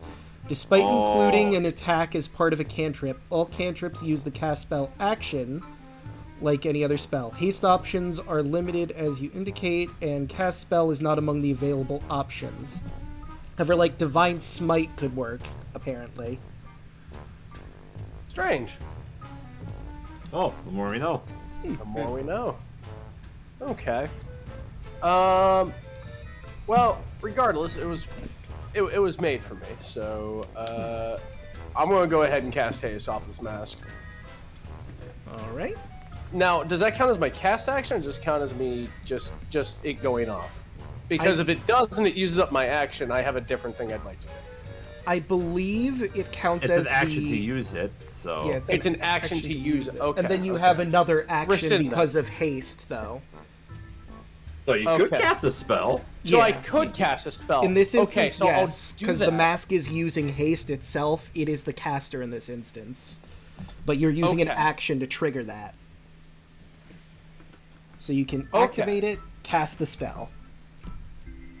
All right, and then for the second action, I'm going to use my cast spell to go ahead and use Guardian of Faith. So, what's the one spell that doesn't have verbal components on her? That's right, counterspell. Wizards. All right, Wizards. So This that is is a fourth level. So she's gonna have to make a Arcana check. The DC is 10 plus spell level, so she's got to beat a 14. Okay. So let's see. She does. You try to summon Okay. your guardian, and she just moves her hand around to like scoop up the magic, and then crushes it in her hand before you can summon your guardian. I'll look over at Red. She's aware of my power. Be careful. And turn. Matt pats the puck hammered in his hands. What are you, little? Why, you little? Why, you little? And now I'm picturing Zach choking her like Homer on Bart. With all 6 arms. Yes. And she's silenced, so there's no sound. It's just the visual. How long? That's amazing. I kind of want to do that now. See, how long? It's kind of dark, but also funny. Welcome to the choke a Revelian. bitch with all 6 arms. Okay, end of next those turn is how long Porky the and, silence. Okay, so let's see. What can she do without her speech?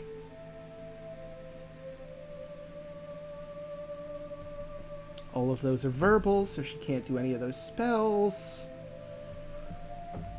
So, considering where she is, and she's not in range of any of your attacks, she's going to move away from you. 10, 20. Gonna move up to Argyle, surprisingly. And she's going to touch you. And you look in horror if she manages to hit you. That is an 11. Bwomp, bwomp, bwomp. Oh. So she tries on. to touch you, and you see that her hands are like coated in like this weird waxy substance, but you dodge out of the way before she can hit you.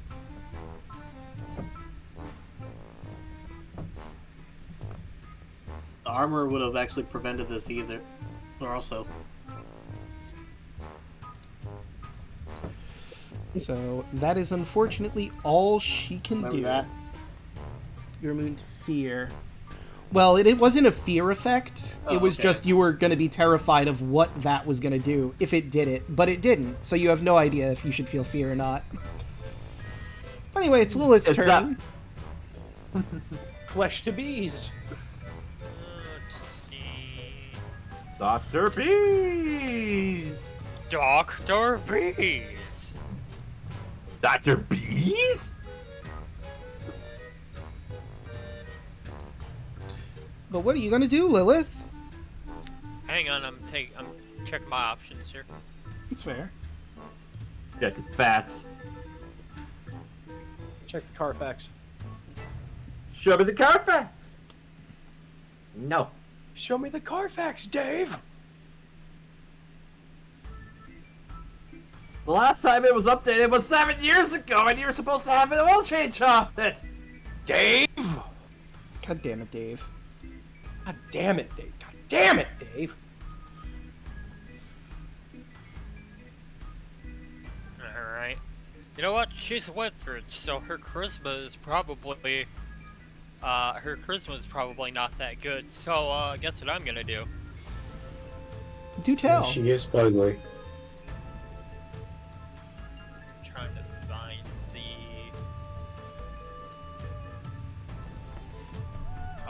Lilith is going to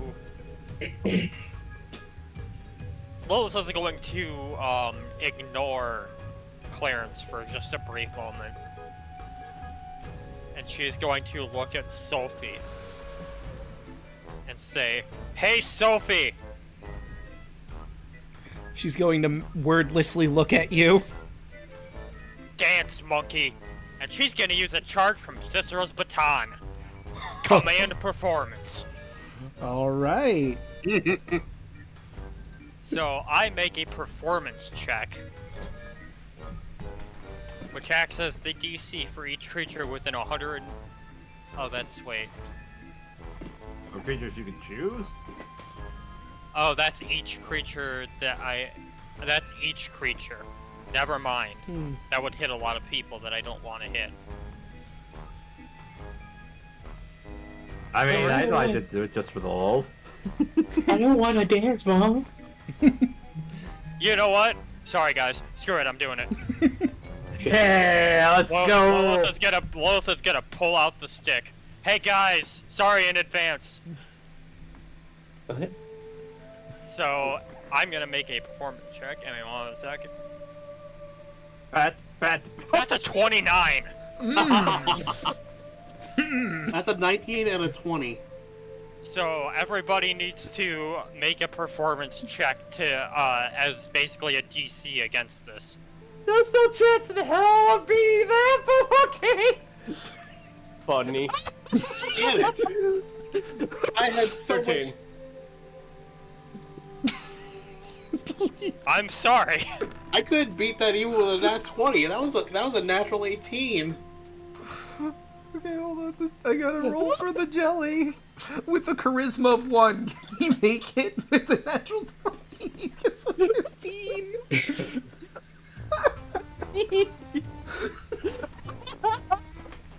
That you never go against the bard for any reason. It undulates. Jiggles. If a creature fails to check against a DC set by your performance check by 10 or more, it becomes stunned until the end of its next turn. If you use the last charge, roll a d20 on d20, the same, blah blah blah. Yeah. So anybody who rolled under a 19 is stunned. That's everyone except for Argyle.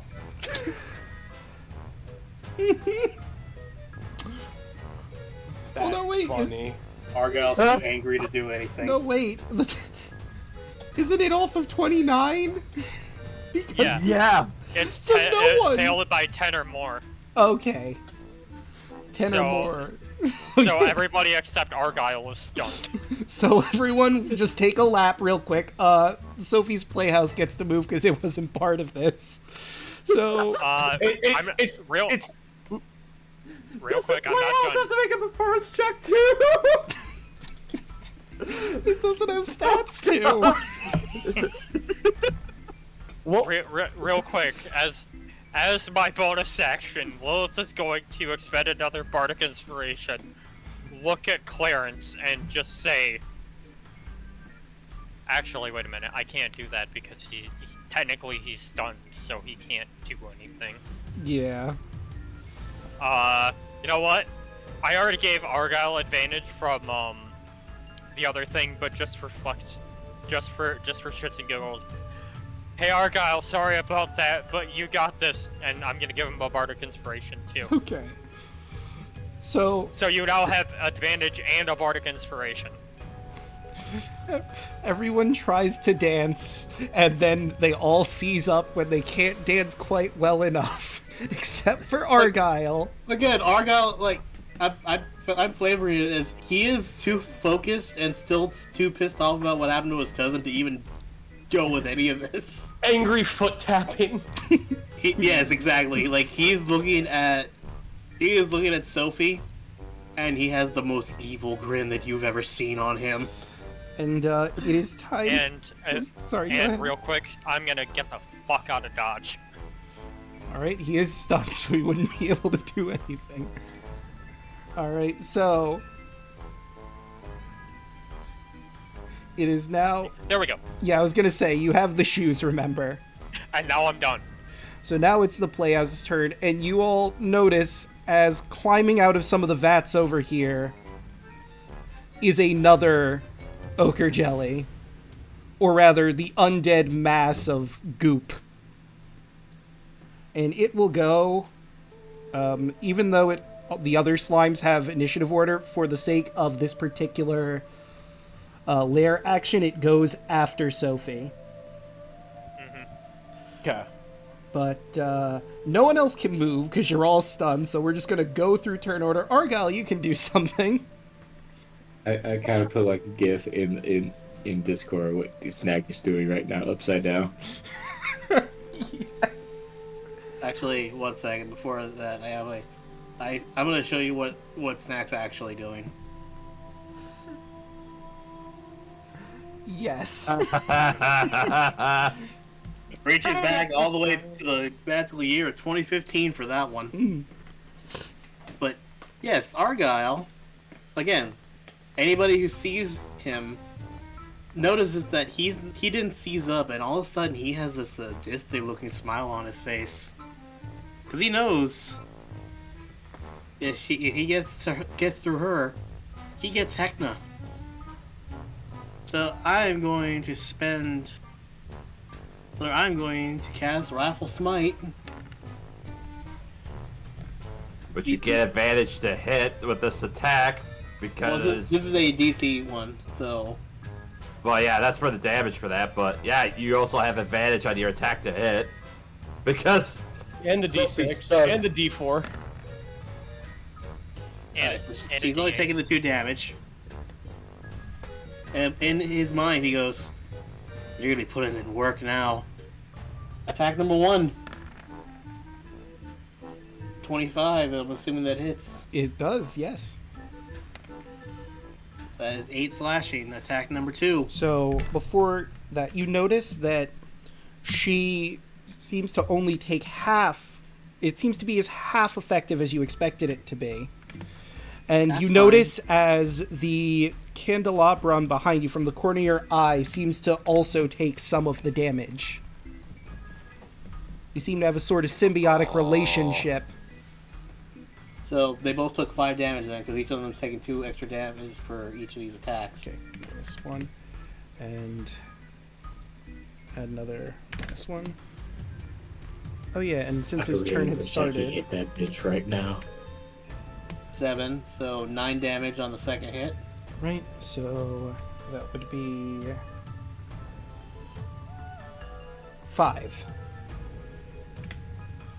and action surge. Third Oh, hit, let's go.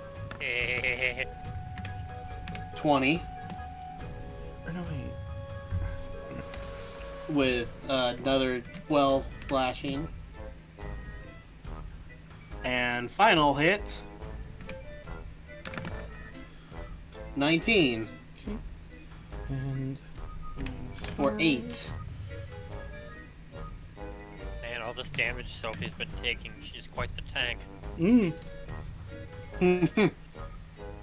And Yeah, we don't then see her last damage, one unfortunately. is- Despite Oh. being a wizard. Hold on.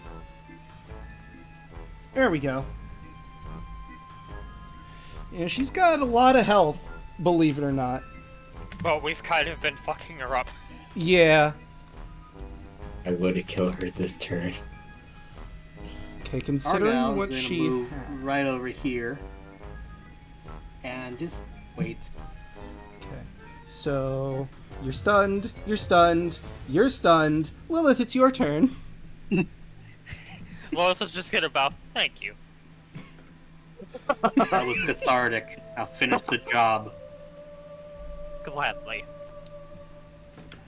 Hey, guess what else I have? Do tell. Do tell. I just need to... Actually, hold on, I can do it from this section here.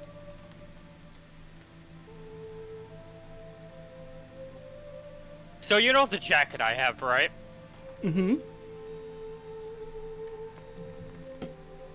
I'm popping all 6 charges.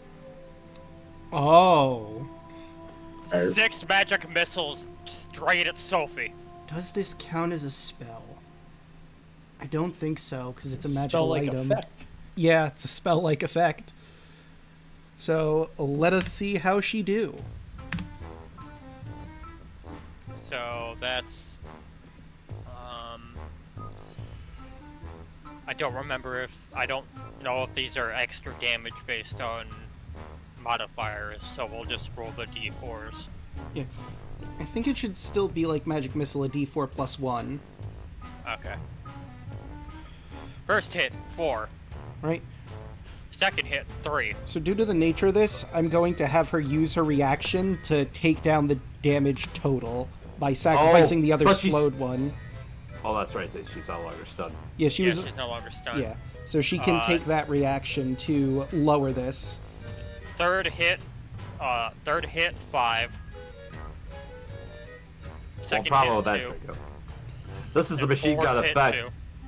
Ba, ba, ba, ba, ba, ba, ba, ba, ba, ba. Fifth hit, also 5. And then last hit, 3. Okay, so So that's 2 4, D8 7, plus 5. 12, 14, 19, 22 damage total. Okay, and she's going to reduce that by 14. So that's 8. So that's still 8 damage. Okay, and then that would get cut in half by the candelabron being there, so she takes 4 damage. And he takes 4.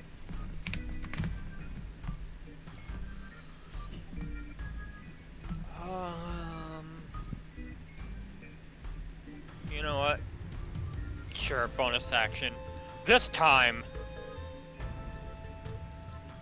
expending that bardic inspiration, and I'm gonna stare at the candelabrum.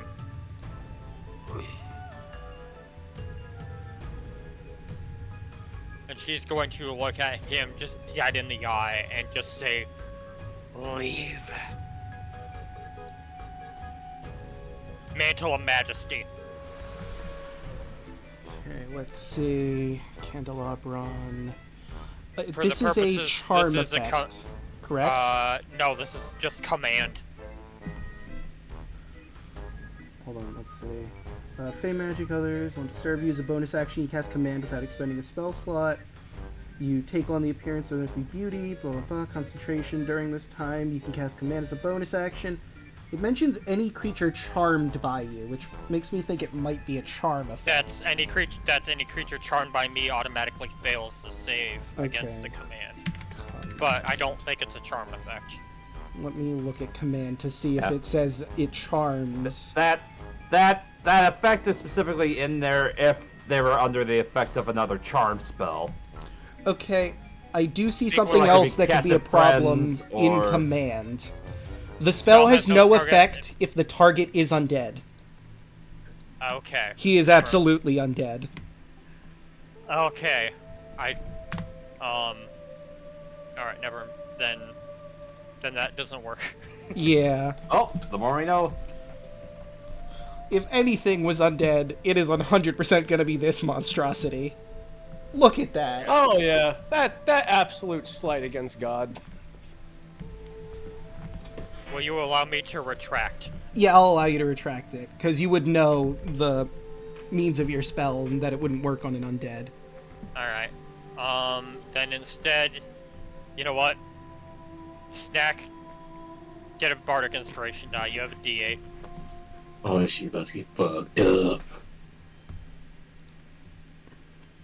Do you have the inspiration front that lets me use it as a damage attack? Where is it? Where is it? Where is it? Where is it? Where is it? Where is it? As a glamour part, I think it's still just a hit, right? 1 second. Yeah, unless you're thinking of College of Creation, which lets you use that for damage. Thank you, Tasha's. Mm. Oh! You do have that, I see. Okay. Because I just remembered because I had that on Tarla on Thursday. Right. Okay. And that's my turn. Right, so now it is Sophie's Playhouse, and we're going to activate an effect that hasn't done. Snack, you notice while you're up in the air that the meat hooks that are around the lab are moving really quickly, and I need you to make me a dex saving throw to avoid getting hooked by one of them. Oh, god damn it. The hooks! Woo! Thankfully, you're really good at dex, so this could be nothing. It's like that. It's like that SpongeBob episode. Yeah. Does this look unsafe to you? As hooks come careening at him. Or the one where I forget if anybody got hooked by the fish hook in that one episode. Oh, the one where there's all the hooks all over the place? Yeah. No, they got Oh, launched yeah. up into the air. Well, water. Click. That is a 9. D4. You have a Bardic Inspiration die. Yep. You are wonderful. 1, 13? 2, 3, 4. 13's not gonna do it. Did you roll? Yes. 1, 2. 15? A 15 is just barely not enough. As you get grabbed by one of these hooks and yanked off your web, you are currently restrained on the end of a meat hook as your web got wrapped up around it. Oh no. You are 10 feet in the air now, and you are hanging right over here. Everybody see an unpleasant look on Snack's face. Angry spider noises. She would no longer be mute, right? From the party pooper at this point. It ends at the end of her turn. Yeah, so the turn where she was stunned, she would have lost it. Mm-hmm. Oh dear, it looks like you've gotten hooked on something up there. Isn't that a shame? Not very What do good I with have the to do? spider limbs yet, huh? What do I have to do to get out? Restrained. It should say in the thing, but it doesn't. Let me see. Meat hooks. While attached to the hook. It's a DC escape of 16. I believe it would probably be another dex check to get out of there. Or strength. Or acrobatics or athletics to free yourself from it. Also, does restrain to keep them from casting spells. If they require somatic components. Yeah. Yeah, they require somatic, yes. But if it's just verbal, then no. A 15 is just barely not enough, but you do have a D4. 17. And that is enough to pull yourself off from there as you flop onto the ground, but that was your action to get free. Snack looks at you. Really think that's gonna stop me? Worked for a little bit. 5, 10, 15, 20. Just JoJo menacing kanji all over him. Yeah, Bonus just action. G. Spin a key point. Ah. Flurry of blows. Reminder, if you're using Fury of Blows, you can only use it after you've taken the attack action. Alright. Yes. Mm-hmm. Yep, that's the way of it. Okay. Quick question. Oh, you still have it offhand. Which is also if you mean No, just, attack. you can have a regular offhand. It's as the You also get that extra attack that's from the extra arms. Yeah, so you have an extra attack as a monk, and you have one from the arms. But I think for those, you would have to trigger it with the Yeah. first attack. Yeah, but so you would have to use the attack action, but you've already used your action to escape. Okay. Just double checking. So like I said, you can still do an offhand attack, just a single offhand attack with your bonus action. You just wouldn't get any bonuses to the damage. It would just be a straight dice roll for the damage.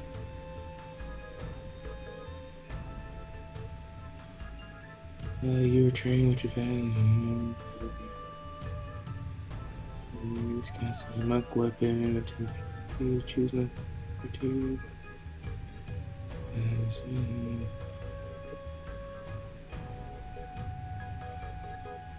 Actually,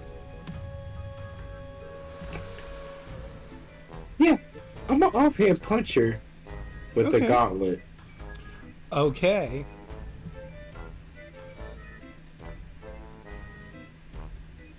And boop, and I'm also going to expend one of the charges too. And use that line for D4. Okay. So 10 bludgeoning and 2 electrical. Okay, and that will be cut in half to 6. And Clarence over here will take some of that, minus 6. And will that be it? Yes. Right, so Clarence is going to move up to here. I was hoping he would. And you may have seen me doing some measurements with the cone. The funny cone, we call it. Indeed. And he's going to unleash a wave of wax on Argyle, Lilith, Red, and Watcher. So, oof. I need you all to make strength saving throws or be entombed in wax. You know what I just realized? You all have any of you moved your full movement speed because you should have been making the saves to not be stuck to the floor? No, I haven't. I just used I the one from haven't. Freedom. I've just used the one from. Yeah. Let's resolve well, so- that for first. Oh, Red's stuck anyway. Yeah. I've been on the ceiling 18? and I just only moved 20 on this one. So, But that was a dex I'm save. at a 15. I meet. all right. That was like 17 on the strength save for the wax. Actually, can I use my inspiration to reroll that? Yeah. That's an 11. Okay, so anyone who rolled under a 15 for There we the go. wave- There we go. That's a lot better. Okay. Anyone under 15, you are entombed in wax, you are blind, restrained, suffocating, and have vulnerability to fire damage. You can break free from this if you or another creature within 5 feet take your action to make an athletics check to break free. Or if the entombed creature takes fire damage, which would melt the wax. So I believe that means that Lilith is now entombed. Everyone else, I think, is fine. And that will take his action. What will I use for Entombed in Wax? I guess, let's see. What do I have Whatever here? looks like a force field, maybe? A charming we icon go, that'll of work. Nicolas Cage. If only. But Because they are encaged. Haha. Ah, yeah. We got Deadpool's jokes. face. Deadpool's face. One benefit about this campaign is I can use as many silly jokes as I want to. Indeed. Sorry, you said Nicolas Cage. It just reminds me of this is like if Night at the Museum was a horror movie. Huh.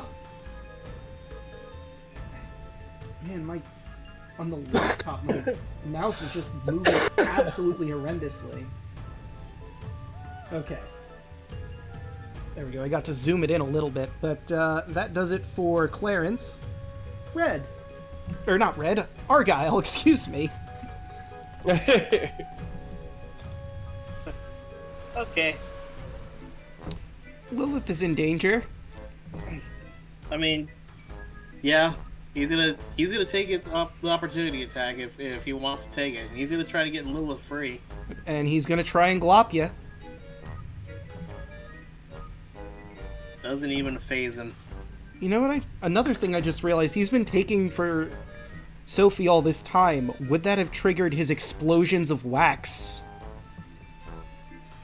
I mean, most people haven't been in range for it. Okay. That's true. Alright, so Argyle, you're gonna have to spend your action to break Lilith free from her waxy prison. He will gladly do so. He doesn't want to lose anybody, so. Athletics.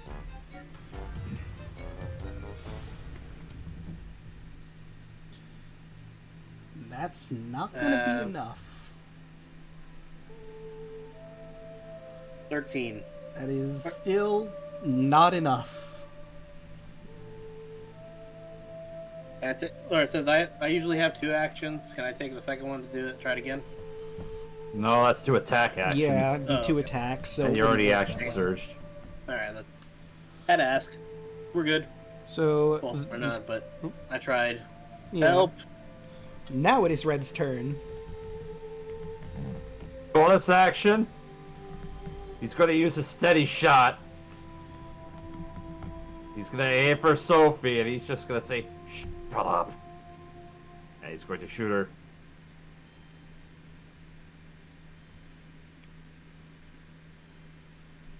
Natural 20! Yes! God damn. Sneak damage, baby!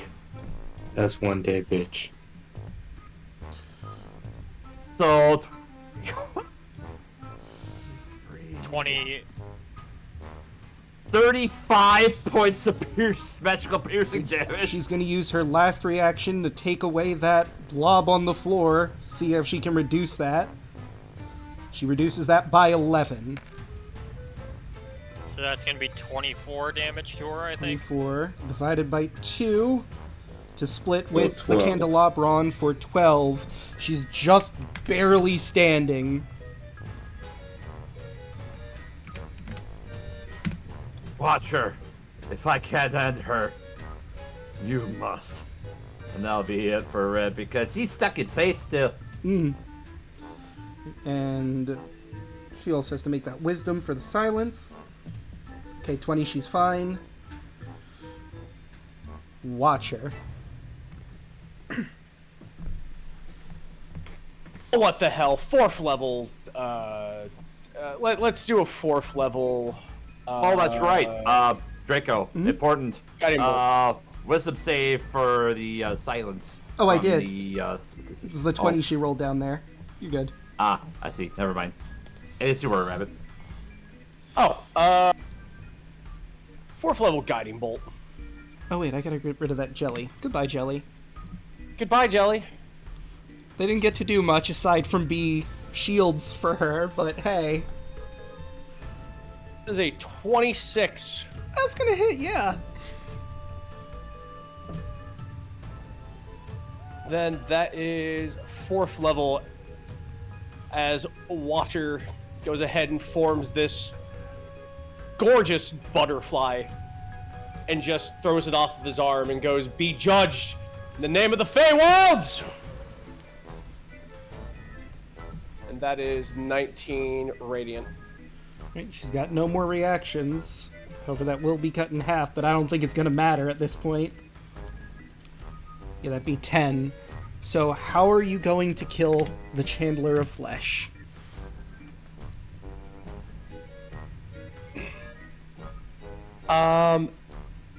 The butterfly is going to land on her. And just resting upon her just unsettling shoulder, it's going to flap its wings, and then it is going to explode in just a chasm of just mint green energy. Just like a pillar going from the floor to the ceiling. All right. It explodes out, creating a fantastic light show in here, changing the colors of this room from the portal that's over there, from the nice blue into a mix of blues and greens. And sure enough, there is nothing left of Sophie, the Chandler of Flesh. You are now free to wander about this lab and see if you find anything of note. Him. I was gonna say, don't we have this guy to deal with? Damn, you're Come over right. it. He's still there. The big guy. Completely forgot about him. Whoops. Oh, Mom's dead. Oh no. Well, I've done everything I could. Oh well. Oh, mommy! What are you doing, mommy? He just goes ahead and goes, "Oh, fuck this, I ain't paid for it," just walks out the door. Damn. So, I accidentally deleted a bunch of people because I forgot about the big, bulky I'll candle. roll up. Let's see what other I mean- initiatives were. Mine was 19, I know that. Yeah, I had a Okay. 22. Okay, so add. And Lilith was 22. Okay, so who else isn't in here? Watcher. Watcher. I need to add him in, whose turn just went. I think Yep. he was a 6. Yeah, it was a CX. Let's see, Argyle, Red, Snack, Lilith, Watcher. Okay, I think that's everyone, because Sophie is out of here. Okay, and let us rearrange the descending order. There was also the layer. That's right. That But was does the at layer 20. go on that, I you know, think because the boss is gone, the layer doesn't properly function. Because it's from her, they go. Also, by the by, while we're moving on, excuse me, want to know what Sophie would have done if you let her live from that last attack, like if she survived it? Yeah. So, when we started this encounter, she drank a shot.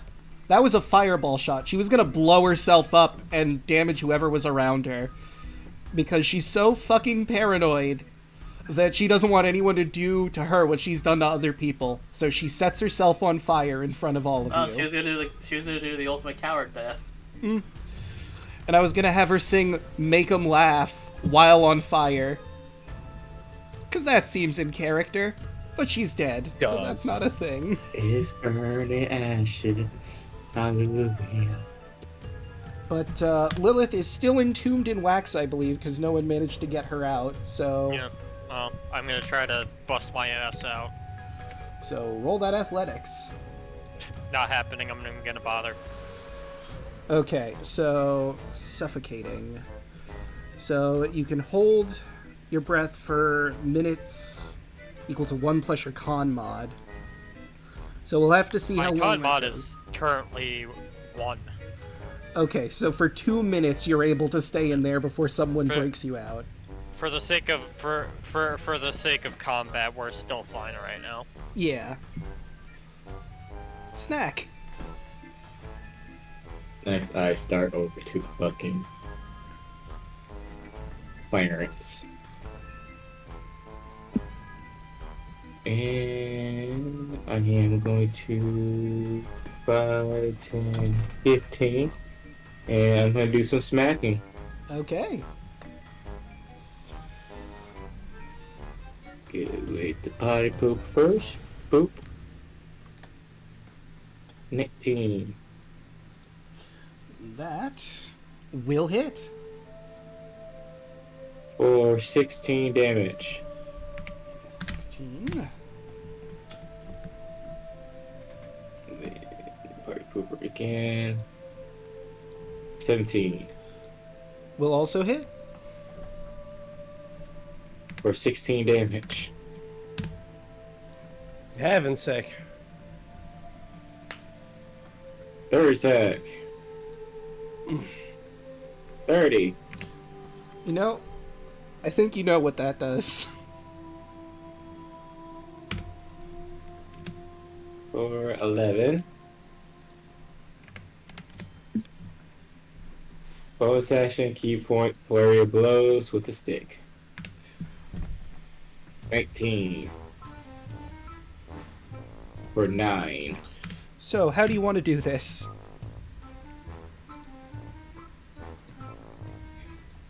Snack Dish does the spin. So, you spin on your heel, smacking him with the party pooper and the stick, never letting up, and it tries to heal like the last one you fought did, but it's closing very rapidly before anything else could be done, and sure enough, he falls to the ground, done. And now... Yeah! Yeah, baby! Can I take another action to try to get Lilith out? Oh, absolutely.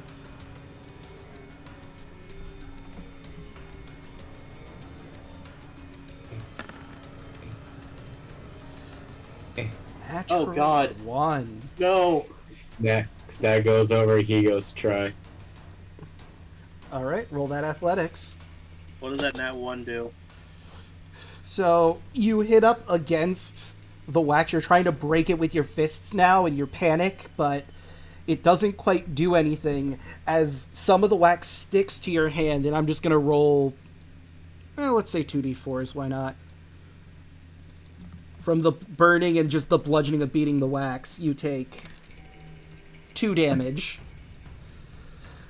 Snack, you also are failing to break free Lilith from You there. have a D4.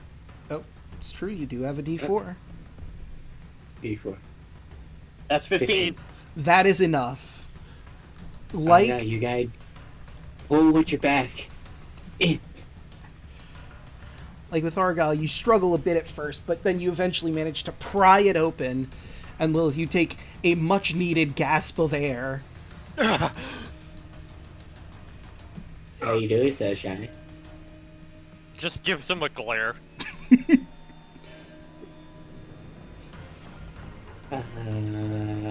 He slowly steps away. Here, Lilith, here. I hand Lilith the last CS potion, so it's 2d4 plus 4. She puts her hand up. I have my own. And you won't need it. We do get the machine over there. Where's the toy maker? The toy maker was watching the slide to make sure no one was gonna come up after you while you were here. Lilith, you won't need to use that healing potion. I'm going to cast Cure Wounds on you. Yeah. Snap probably wasn't paying attention. Fair enough. And especially since he went first. Where you wet? I think he told Cast you this before one at you level came 2 here, for you. but that was last Take session. 10 healing. 13. But he did tell 13. you he was going to watch the slide and to hopefully finish Sophie fast, because if she has time to call help, there's going to be a lot of candelabrons coming in and he won't be able to hold them forever. Oh, Like- good thing we dealt with that, Yep, I guess. Maybe. another job well done. So, That's dusted. We should probably look for some clues, maybe steps or whatnot that might lead us. question, Lilith is gonna run up to the Heckna's helper and just smash it open and grab the potions that were in there. Oh, you don't have to. Snack They're like looks- loosely in there. You could just pluck them out. Unless you want to, Yeah. just for the sake of being aggressive against it. Yeah. Yeah, that one. Snap looks down the hallway. All right, allow me to describe what you see down the hallway. That is yes, number 8, 7. There it is. The long hallway is lined with torches that cast a warm glow over the dozens of wax statues on display. The walls are painted with a deep, dark red, and at the recently polished floor it gleams in the torchlight. There does appear to be a wax stain here or there from Clarence running down the hallway, however.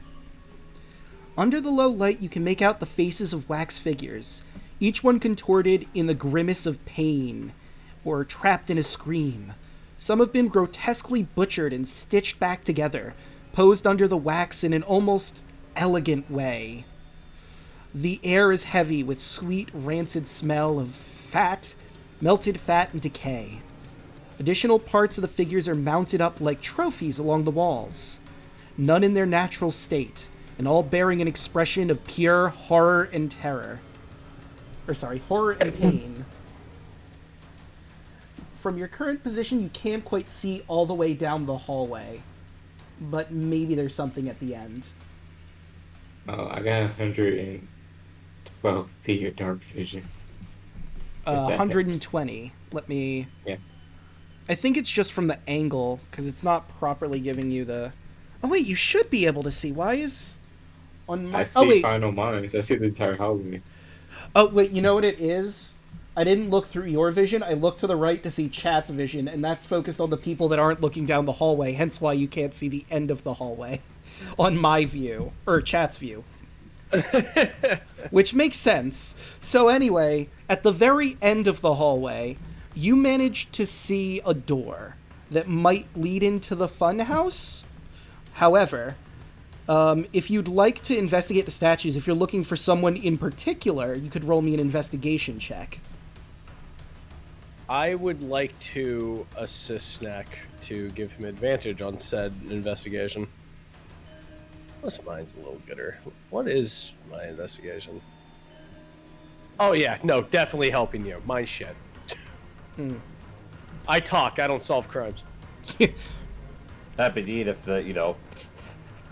at some point, Draco, did Sophie drop anything after she got exploded? Let me check.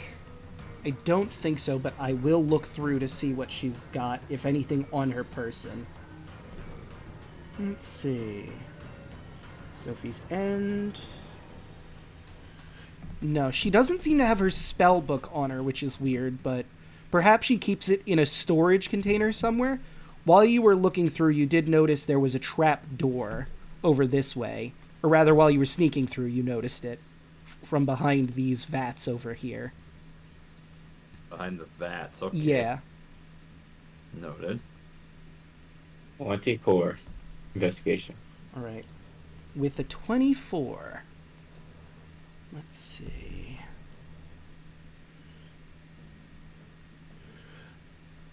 Yeah, I'd say you managed to notice that right next to the door over here, one of the figures covered in wax has a tuft of pink hair coming out of the top, and you do notice it's struggling back and forth.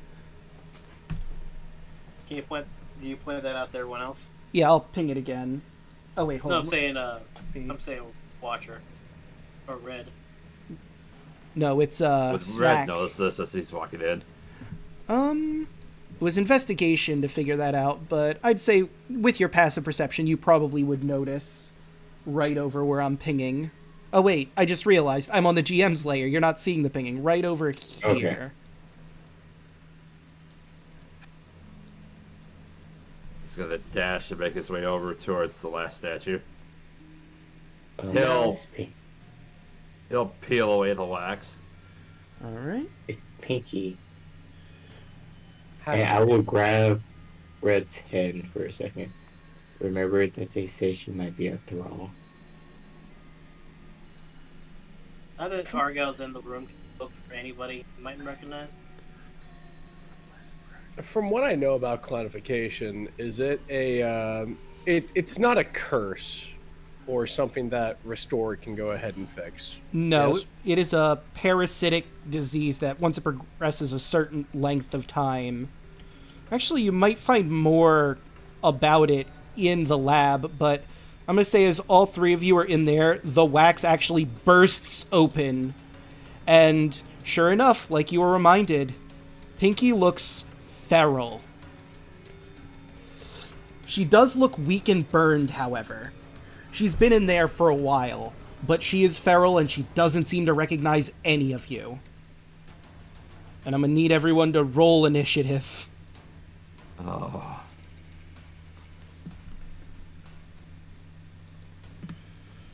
22. 4. No ball is my dog. I'll do it. Oof. 5. Argyle does like it makes sense. Argyle does not want to hurt one of the people that he considered a friend. Because she was like trying to help us, so. Okay, so let's see. She'd have a little more health than that. Okay. That, and I'll reduce it just a little bit. Let's say by 30. Okay. Alright. Descending. Red, you're up first. This is not the Pinky you used to know. Unfortunately not, as... If anyone's looking at red, I'll allow you guys an opportunity to get a free insight check. Courtier! Eons later. Oh look, That's a 13. Oh, that's 12. 13. Let's see, wow. You With could disadvantage. choose to re-roll and fail. You know what? Yeah. This is about to back this way. Red will choose to fail, as you all see the expression on Red's face as Pinky just goes to lash out. You just see horror, guilt, and remorse on Red's face.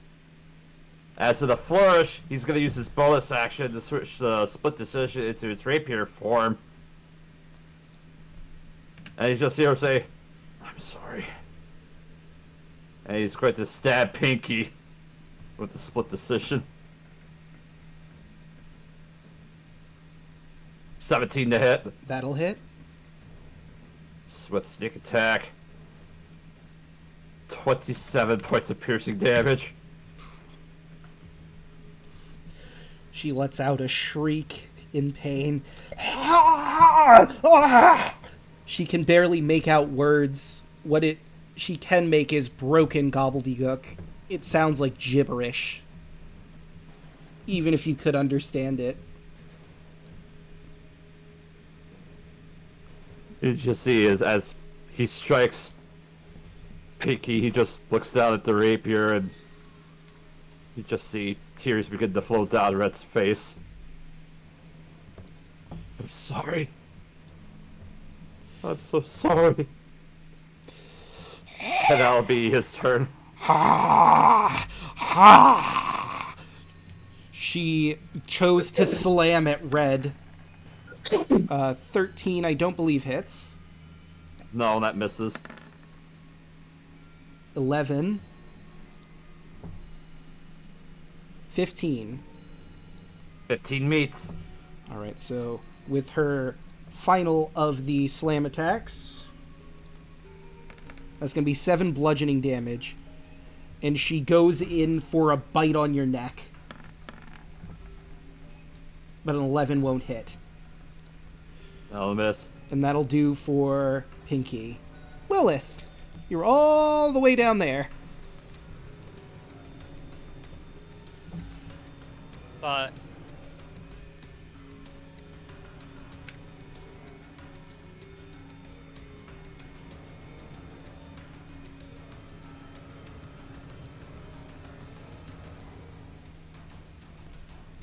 $60.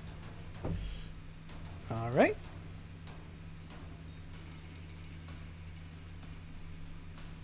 Lilith is going to, still kind of a little bit frustrated from being sealed in wax, look to everybody.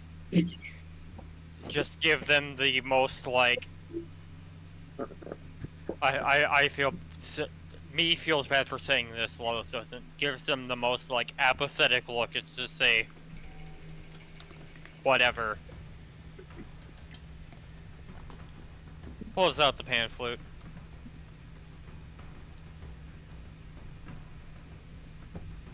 And we'll do this third level again.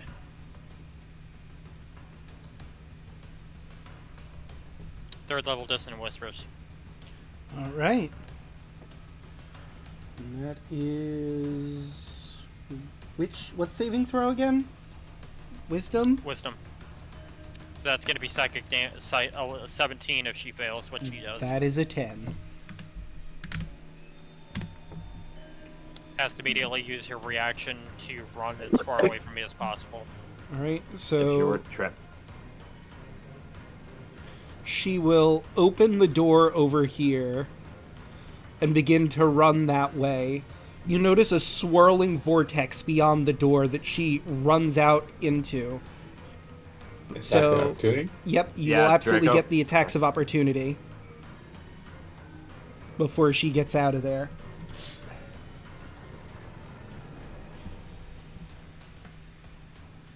Natural 20. Ow. Goddamn. Let's So, sneak attack. 14 isn't going to hit, but... 16 Okay, the 16 will in fact hit. 33 points of piercing damage. Minus... and 19 bludgeoning damage. Okay, so... Snack just as she starts to run, Snack smacks her in the face, hit her to the wall, and let Red get the last hit. So, Snack manages to finish her off before Red can get his attack through. She collapses to the floor, and you would notice... I'm going to give this to you for free because you're passive perception. A small locket falls from her person.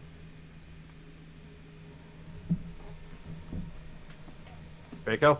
Mm-hmm.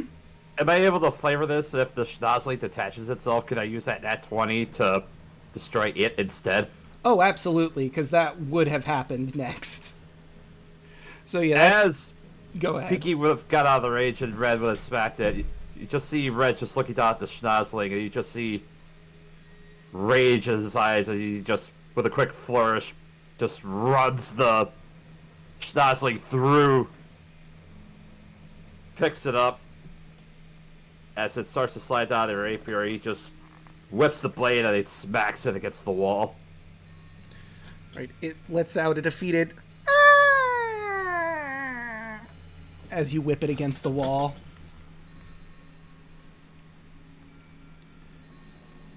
And that does it for combat. As I said, goes right up to Red. As you approach, he'll drop down to his knees, just Hey. stare down the locket. Watcher. Watcher's going to be running up to you guys while you're consoling him. I have a theory.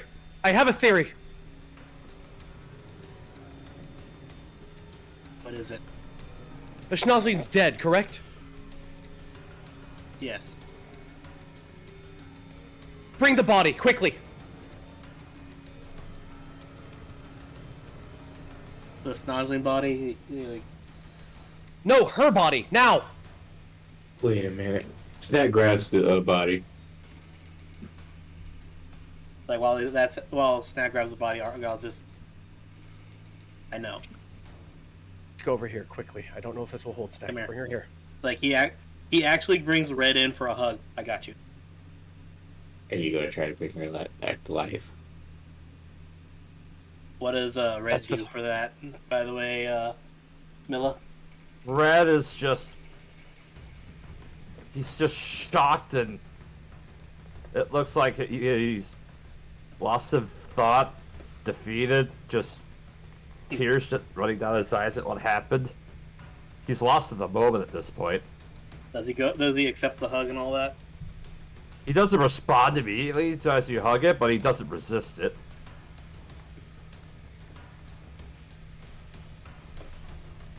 This way. Get her back. I think watch once.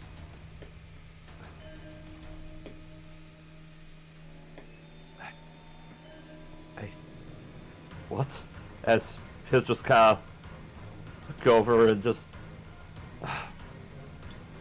looks down and sees the locket on the floor, he'll just go to pick it up. It is a silver locket. Do you want to try and open it? Considering the moment, that seems like that'd be in poor taste, so no. Fair enough. You do notice on the back as you pick it up, there seems to be an address on it, at the very least.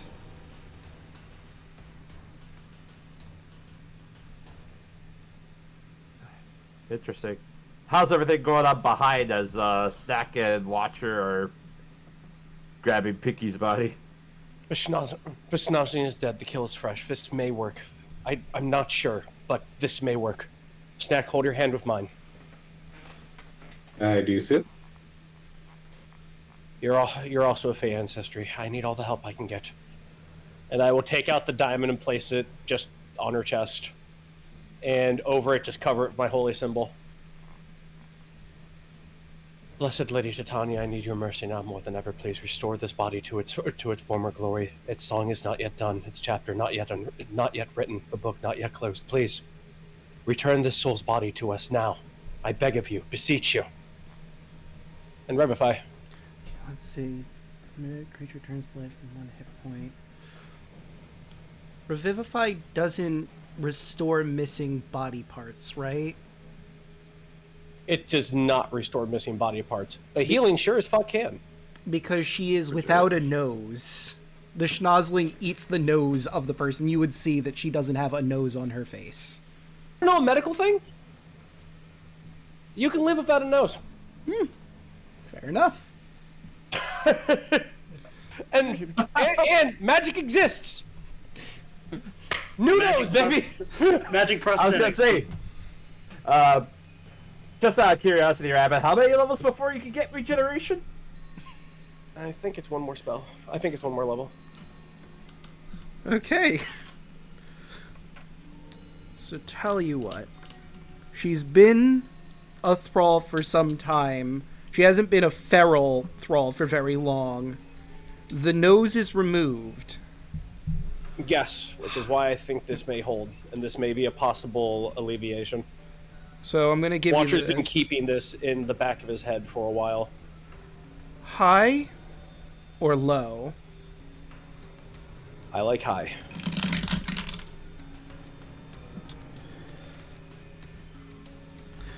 You try to pull her back from wherever it is she went, whatever the afterlife had in store for her, but it doesn't seem like you can unfortunately grab a hold of her.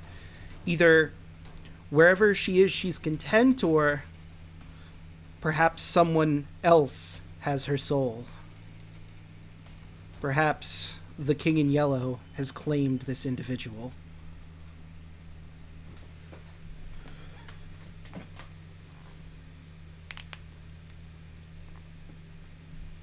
I'm sorry.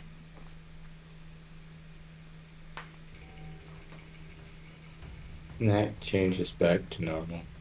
Fixes his uniform and clenches his fist. If it wasn't for this blight, I'd be able to do something. I'm Brett's going gonna- to kill him. Brett's gonna kneel down and be next to Watcher. It cost us the component. I'm terribly sorry. I wanted to try something. A cure No. for this affliction, this curse that people are under. Watcher. He'll just kind of look at you dead in the eyes, and you just see the tears just beginning to stream down his face. The effort is more than enough. And he'll just go in for the hug like once before. That was just super hard and passionate. Just He holds the hug. Red. You may call me Noriadel. I suppose. Of anyone else, if there was one person on your plane, you would be the only person with that honor and favor. Well, I suppose. grant this to you. As I could say two things of how it worked. Either she truly was at peace, or Heckna's business partner had claimed her. From where we are, I'm not too certain. as Watcher is talking about this, he's gonna look down at the locket, and he's actually gonna, with a flick of his thumb, he's actually gonna flick it open. As you open it, you see an image of Pinky before she became a thrall, and someone else who looks remarkably similar. A twin, perhaps, who might be able to receive this locket and get some closure as to where her missing sister has gone.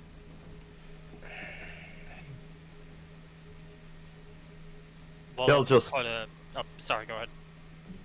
Red's gonna look down at the locket and closes it, just kind of holds it to his breast, and he looks up to Red, or to Watcher.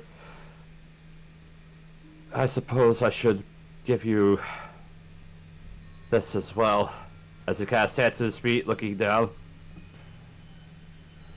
What is this? You gave me your true name. I need to be honest with you. What is it? Speak freely. I always thought that Red was a stupid name anyway. That's not my real name. But let me give you my real one. Summer Swift. Summer Jameson Summer Swift. Jameson. I will remember that name for centuries and centuries more. Dry your tears. Though I am a cleric of peace, I believe towards the business partner he has, and Heckna as a whole. I will choose war. Huh. Lilith will put a hand on Watcher's shoulder. Tale as old as time in wars like these, some must be sacrificed in order for many others to survive. I'll be honest, I'm not as attached to Pinky as the rest of you are, but she will be remembered, and come the time we face Heckna, she will be one of many that will receive peace when he is dealt with. Mm-hmm. That doesn't mean there isn't others to save. The way she shut down my magic, she must have been a caster of some sort. That means she would have spell components. I'm going to go to her lab and see if I can't find anything for my own spells. Perhaps Go ahead. Perhaps with time I might be able to find a little bit of salt. But Jameson, from the material plane, if you have at least one copper coin, I may be able to at least give her some peace. Here. Argot pulls out one of the ones that he has. There. The least I can do. Let's find some salt, everybody.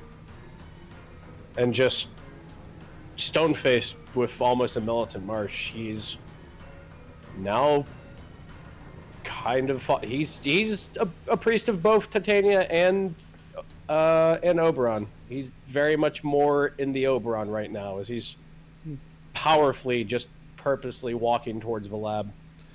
As Watcher and Rev saying their real name, Snack looks at both of them and said, "Had not there a night breeze?" And just start walking. Just casually, like, I'm Jeff. And just walk. Lilith is going Can I get the spelling of to look that? at Snack and say, you and me are both arcane knowledgeable. Do you want to help me take a look at this circle? Yeah, I can help. I'm gonna roll Arcana to see if what about the circle is special. All Real right. quick, before Snack goes to help him out, Snack's gonna, or like, he's gonna feel Argyle's hand touch his shoulder. Before things get too out of hand, to you. You also notice as you come in, the toy maker seems to have come up here. And as you walk through, I was wondering where you had gotten off to. It was pretty quiet, so I decided to come back up here. He looks I'm at... terribly sorry, toy maker. Pinky had passed. It is as you said. I tried fervently to revive her, but her spirit is either at peace or taken by Heckna's business partner. I see. He looks at Sophie. For all her cruelty, she was a brilliant woman. I have wondered how much of hers it was, that cruelty. If Heckna had planted it there, or if he just nurtured it in this place. His two hands hang for a moment in the air, and Stefano waits patiently to resume their interpretation. Forgive me, they sign. This is not the proper time to mourn, and even that would be too strong a word. The toy maker withdraws two hands from their cloak and displays a small captive creature, one of the Heckmites from the tunnel. They hold the Heckmite up to whatever remains of Sophie. Tell your master the Chandler of Flesh is downfallen. Tell him the Revelia's end is nigh. The Heckmite swings feebly at Stefano as they interpret the Toymaker's words, until the Toymaker deposits the creature on the ground, and it runs off towards the hallway on the edge of the laboratory. We should leave this evil place, the Toymaker signs, motioning back to the tunnel. In newfound silence of the lab, you overhear the sounds of struggle in the hallway. Real quick, if I can say what I was gonna say to Snack. Argyle's just gonna put his hand on Snack's shoulder. Before anything progress, I wanted to tell you. Although I am happy that you that you're taking the oath with the the spider. If you wanted to, you could have easily made Kardak. You would be welcome to the village. I'll keep that in mind. Oh, That offer is never going to go away. okay. Scuffling in the hallway. Red, help me on this. Glancing around, do I see where? I'm not going to see a cabinet that says spell stuff, but is there anything that looks like it's just laying around? Trying to find some salt here. So let me look. Where you're currently stationed is the Toymaker's desk. Sure enough, you see the Heckna's handy helper that you've looted already out of. Oh, it occurs to me, I didn't mention that those were potions of greater healing that you pulled from the Heckna handy helper. Oh, damn. Nice. How many of them? It was... I think I rolled... You know what, I'll just roll it again.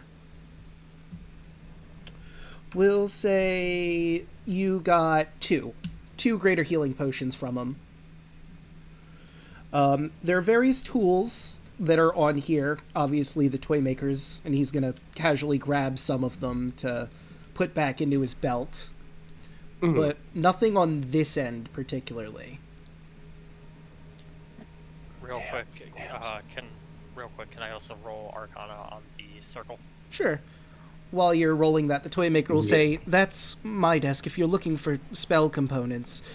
Sophie works over there, and there's a trap door where she keeps her things." I see. Oh, right. I noticed that earlier.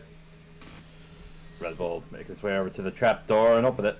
So, let me start with the Arcana check here. So, you remember when you were teleported in here, this is where you came up on this circle. It seems as though this is probably where Heckna would come in should he ever teleport in a hustle. Oh, yeah. Like with our encounter with Pinky versus Heckna. That was where we came in. Yep. So, is there any way to disrupt this? So, Like, scuff it up or anything?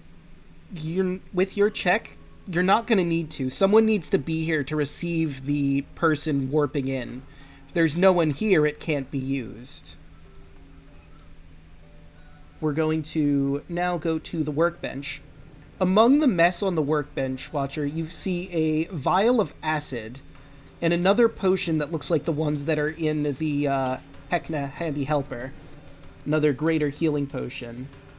It's a filthy, dusty bottle, but it's labeled with an anatomically correct depiction of a heart. You also find a stained green scalpel that may be magical. Salts, potion, acid. An implement of some kind? When I pick it up, does it burn me? Is it iron? It is not. It's... What is this thing? I set it to the side, pushing it toward Lilith as closest. I'm not sure what that is. A dagger? It's too small to be a dagger. Lilith will pick it up and... Could I just first shits roll Arcana on it? Yeah.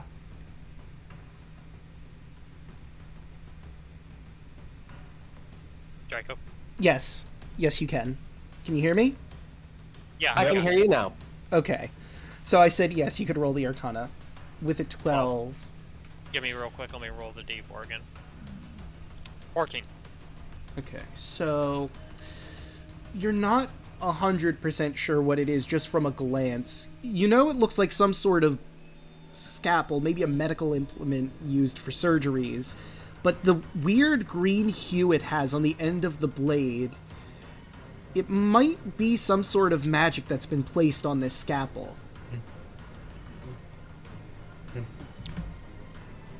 It's definitely magical. We'll need to have somebody identify it.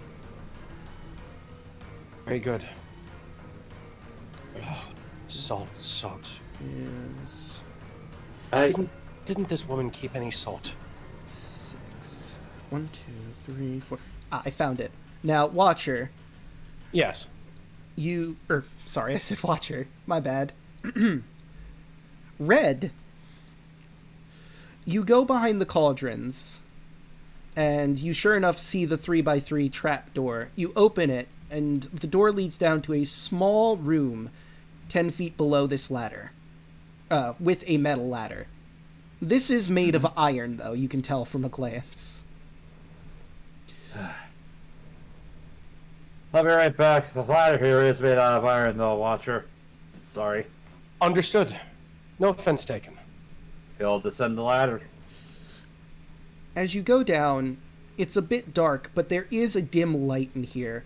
There's all sorts of body parts, projects probably that you can feel that she was no longer interested in, a reference book on anatomy, and you notice a black book, probably Sophie's necromantic novel, as you remember the Toymaker told you. Yep. You also find 3 bottles of Alchemist Fire, a potion of mind reading, another potion of poison. They are all labeled, and high or low? Let's see. You, Bigger test. Hi. I rolled a 9. Beans. Doesn't seem to be any salt here, unfortunately. Sorry, Watcher.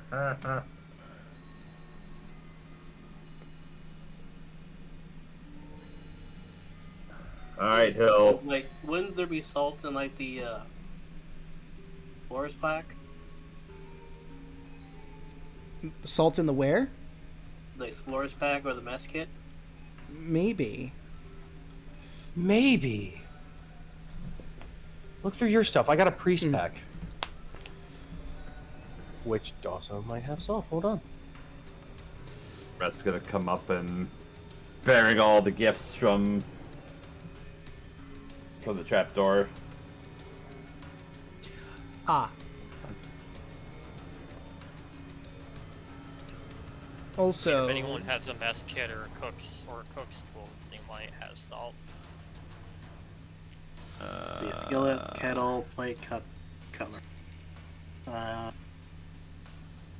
have a burger's pack, so no for me. Oh wait, the box. Ration.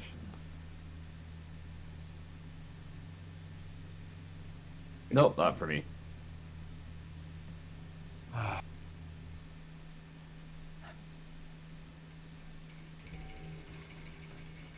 No salt. I was hoping I could go ahead and, at the very least, prolong her decay. So somebody could transport her and set her to rest after this.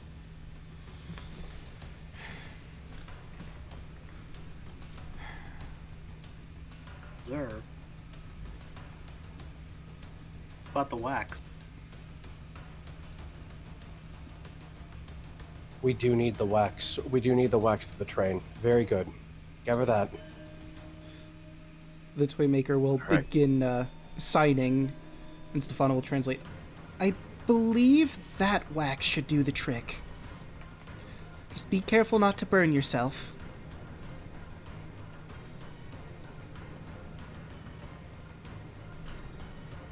So as they get out, question: which one of those vats did the oozes crawl out of? These Yeah, over well, I here. started- Already have them now empty. No, it seems they were like resting within them. As you approach and like begin to examine them closely, I'm going to need, let's see, different substance, blah, blah, 5 feet. I need you to make a deck. It's weird that it's dex, but I guess no, that doesn't make sense. A con saving throw. Can't save. Okay. 13. Okay. So with a 13, one of the cauldrons, it's like bubbling and it bursts, and you get a whiff of the most horrendous smell in your life. You're going to take 1d6 poison damage. From a casual glance, you're not quite sure what these are. A medicine check might help you figure out what's in them. You're taking 2 damage. Oh, I temp HP.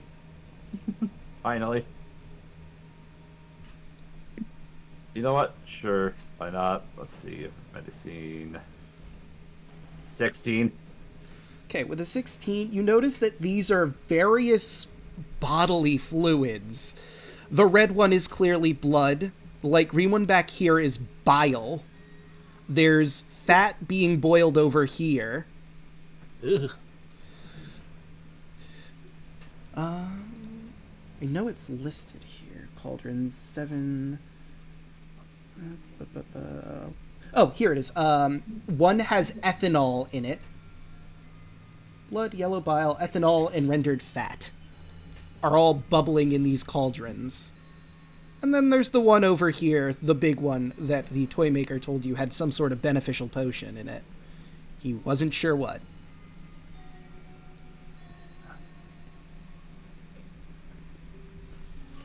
I will take a glance. Same. The potion in the pot, the big one, has, bizarrely enough, a sort of carroty scent to it. Huh.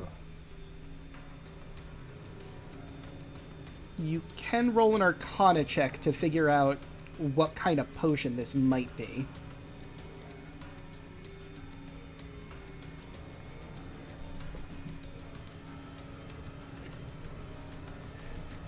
12. Okay. He needs snacks? Look, I just called him. 12's not quite enough.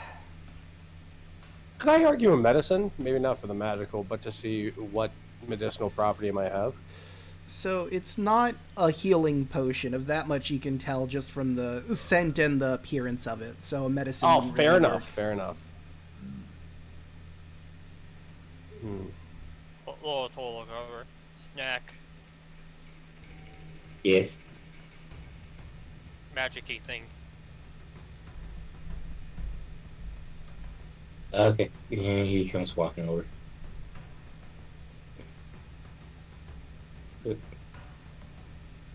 And...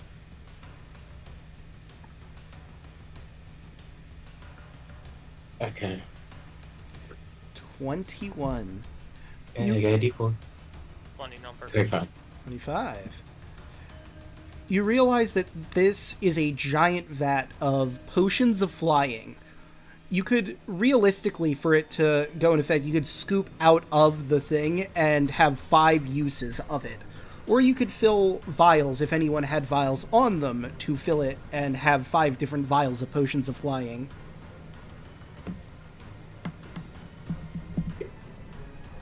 Do we see any empty vials lying around here? We easily could. Brad does have a couple of bottles. I look From at the- everybody. Can't get any potions. Go to the casino. Go get some empty bottles and bring them back up here. That makes perfect sense. So I will also say, you do remember, Red, while you were in the storage area, there were a few bottles in there as well. Oh yeah, he would have grabbed them. How many were in there? I'll roll... let's do a d6. There were actually 5 empty vials, believe it or not.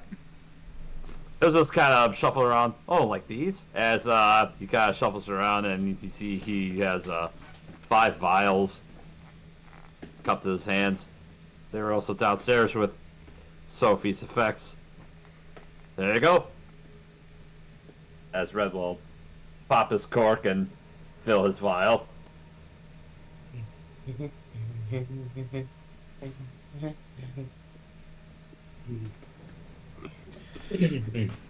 While you're gathering those, the toy maker's gonna shuffle a bit, and Stefano's gonna begin translating. While we're still in here and you're collecting those, I feel like Yes. I have to come clean about something. The token I originally gave you to show to Pinky, I didn't expect her to attack Heckna. The token I showed her was the symbol of remembrance.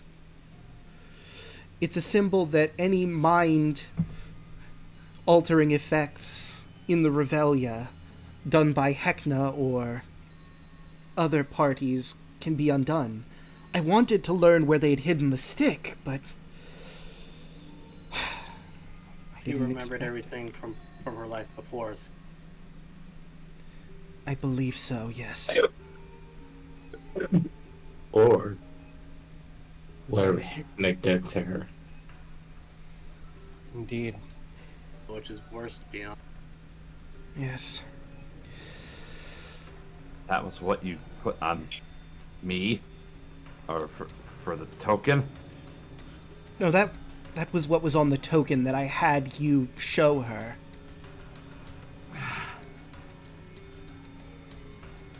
That was your token. It is all right. I've done all I can. Regrettably.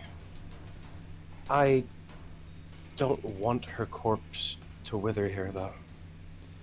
Also, that reminds me. She tried to escape through something, but I was too far back to see. The door at the end of the hallway leads to the lobby of the funhouse, but only those who are invited into the lobby can properly use it. If you're not invited, the funhouse just spits you back out. I see. And I have one more thing I need to reveal. Of course.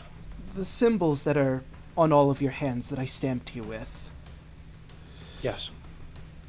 I told you the truth when I told you that they were able to track you down so that we could find you if the worst happened. But I lied about them protecting against Heckna. I had to be sure you would accept them, as they were a sort of insurance. If things went absolutely horrendously, if we could not recover you, and Heckna had grabbed you to torture you for information, those symbols could also wipe your memories of anything that happened with relation to the Resistance.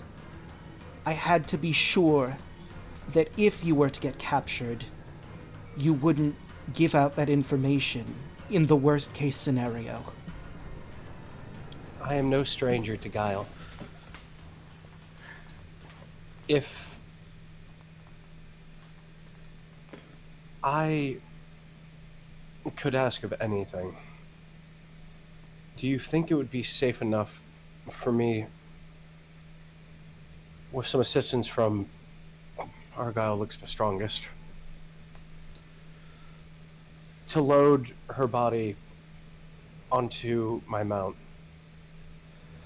And once we are back at the train station, I may be able to go ahead and deliver her.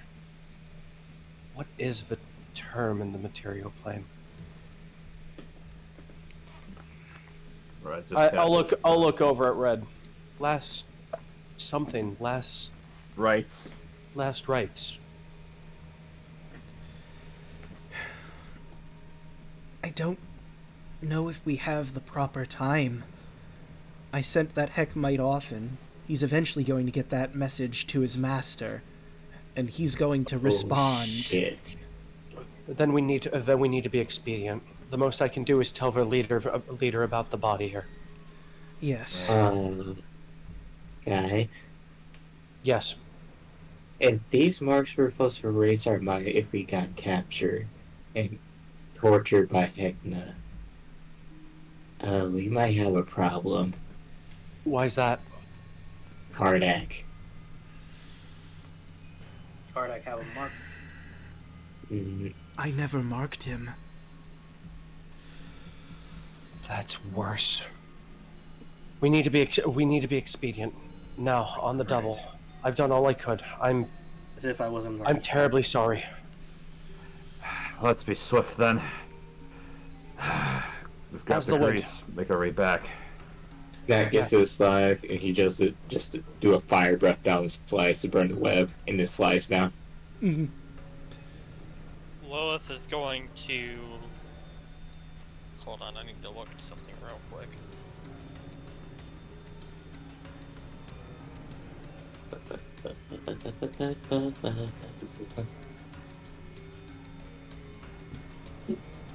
Right. Well, while you're looking that up, another good piece of information. You're all level 9 now. Did we really just level up again? Yes. Yeah, Yeah. that This- person was built like a brick house. So yes, yes. This is one of the shortest acts in the game, and you battle 2 lieutenants in a row, so they give you 2 levels back to back. That's so sick. Okay. So, real quick, is the... in relation to where we are, would the train station be more than 500 feet away? Let me go to the world map really quick and I'll measure that out. I don't think so, but I'll measure just to be sure. A line, center, so from...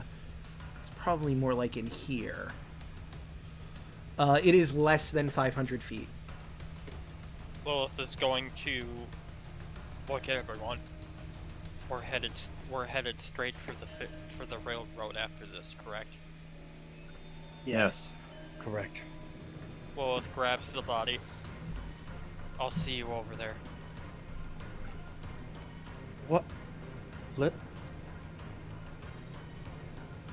She's truly more Fae than she realizes. You just see her grab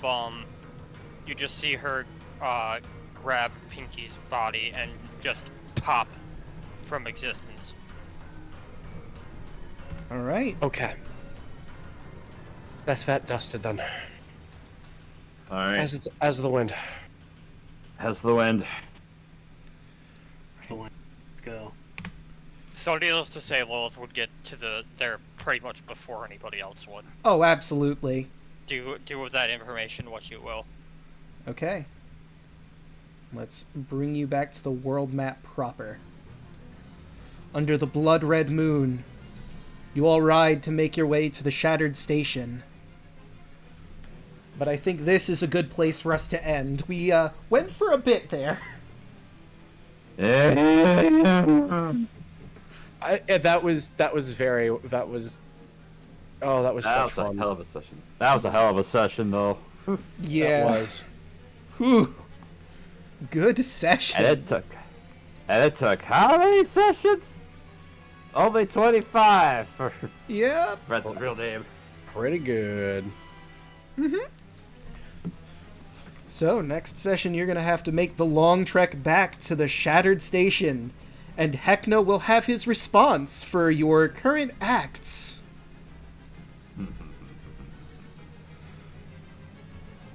And we'll have to see how that goes, but let's start going around the horn. Hey, Yoshi, how'd you like tonight's session? I enjoyed tonight's session. I did a shit ton of damage, which was kind of funny for me. Yeah, that's it for me. Alright, Daluna, what do you have going on? Nothing. This is actually my last thing I'm to be a part of, really, for the next week or so, until I get done unpacking. Because it is now midnight where I'm at. I'm getting on a plane tomorrow, or Thursday at least. So yeah, just follow me on Twitter, Dula13, Twitch, YouTube. Let's make it quick because I don't have anything to add. It was an Alright. amazing session. Shaka, what do you have going on? Well, you can find me here on Tuesdays playing Lilith. You can find me on Twitter, Twitch, YouTube, Blue Sky, etc. as either Choco Zombie 101 or Chocolate Zombie 101. And then Wednesdays, when we resume play for Power Ranger Cyber Strike on twitch.tv/TwitchPerson. Aside from that, that's it. Alright, and Milla, what do you have going on? Oh, you cut out for a second. Was that for Oh, me? yes, that was for you, Milla. Sorry. Yeah. It's okay. Hello, I'm Milla. Find me on Birdie Bird site, Millaninja Nerd. Blue Sky and Twitch at some point at Millaninja. Sorry, brain is shot from lack of sleep. But also, Monday night at twitch.tv/let_Jake, where we're conclude the epilogue episode of our Heart of the Dragon Queen campaign with the announcement of the Trials of Eidos Volume 2 beginning in the next year. More details are soon to follow about that. And, yeah, I'm about to go pass out for tomorrow.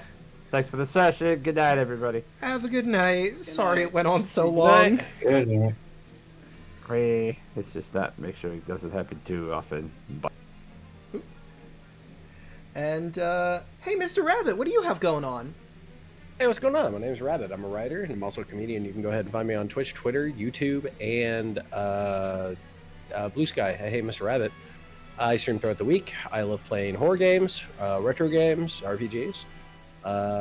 Do horror games on Thursdays, Falcom games on Fridays. I do RuneScape on Monday, and a little bit of a hodgepodge on Tuesday and Wednesday. I set my Tuesday aside for this this week because I was playing It Takes Two with my friend Bev. You can find her at twitch.tv/SourSlimes. It Takes Two is a very, very fun game, I must say. Yes, That's it is. Did you get to the elephant yet? No, we haven't gotten to the alpha yet, but we did go ahead and beat a freak load of bees, and that was very fun. Oh, you're there. You're at the beginning. You know, Okay. you say bees, and we were talking about Nicolas Cage, and my mind immediately goes to, not the bees! Not the bees! Hurt my eyes! Still one of my favorite things. It used to be my ringtone back in college. my god, that's great. Yeah. I think my ringtone is still from Phoenix Wright. His ringtone from that, the samurai ringtone. Oh, that's fun. No, you ever want to hear Nicolas Cage scream, "Not the bees! Not the bees!" Like in the middle of a lyceum with everybody just researching? That's fun. Sounds great. That's twitch.tv/HeyMrRabbit. That's me. And of course, you've already found me here. I stream Monday, Tuesday, Wednesday, Thursday, and Fridays. Mondays, you can catch me and Daluna. Well, Daluna is unable to make next Monday because is moving and all that, so I'm going to be hopping back into Crosscode, I believe. I need to remember where I left off, how to play the game, and continue with that. This is going to be my Monday and Friday. Tuesdays, of course, you can catch our party here as they try to make their way back to the Choo Choo Cadre to get some well-earned rest and prep for Heckna's invitation? You'll have to tune in and see how that goes. Wednesday, I'm pretty sure I said this last week, but now it's true. I have 2 more essences of time to get. I was wrong last week. I'm correct this week. And before we do that, we have to save Nehru from Viren in Queen Ambi's palace, because Ambi is left so he can go in there and raid it, in theory. And I'm sure we don't need the essences of time or anything. They're probably not important for this. We got this. Thursday, you can catch myself, Royal Hoshi, yelling at me, Lost Knights, Onyx Locket, Broad and Rod, as they make their way through Odyssey, a Rhapsody of Fire. They've killed the God of Storms, Lord of Storms Sidon. However, that's pissed off his dad. So he's looking for vengeance and heading towards Mitros, one of the biggest settlements in the country, to destroy everything. Also, there's a silver dragon there that's probably not friendly, so there's a lot they're going to have to deal with over there. But you know what? They could loot. They could loot. Powerless little deal with Lutheria. Also true. A deal's a deal, even with a dirty dealer. She may be coming to collect her side of the bargain. We'll have to tune in to see how that goes. And last but certainly not least, I'm probably going to play Crosscode again on Friday, because Daluna will not be available. So we'll see how that goes. But with all of that said and done, how about we find someone to raid? Let us find somebody to raid. Who is live? Let's see. Bonner and Bosco are. Bracky is. Bromat is. Dang, a lot of people are live, I'm noticing.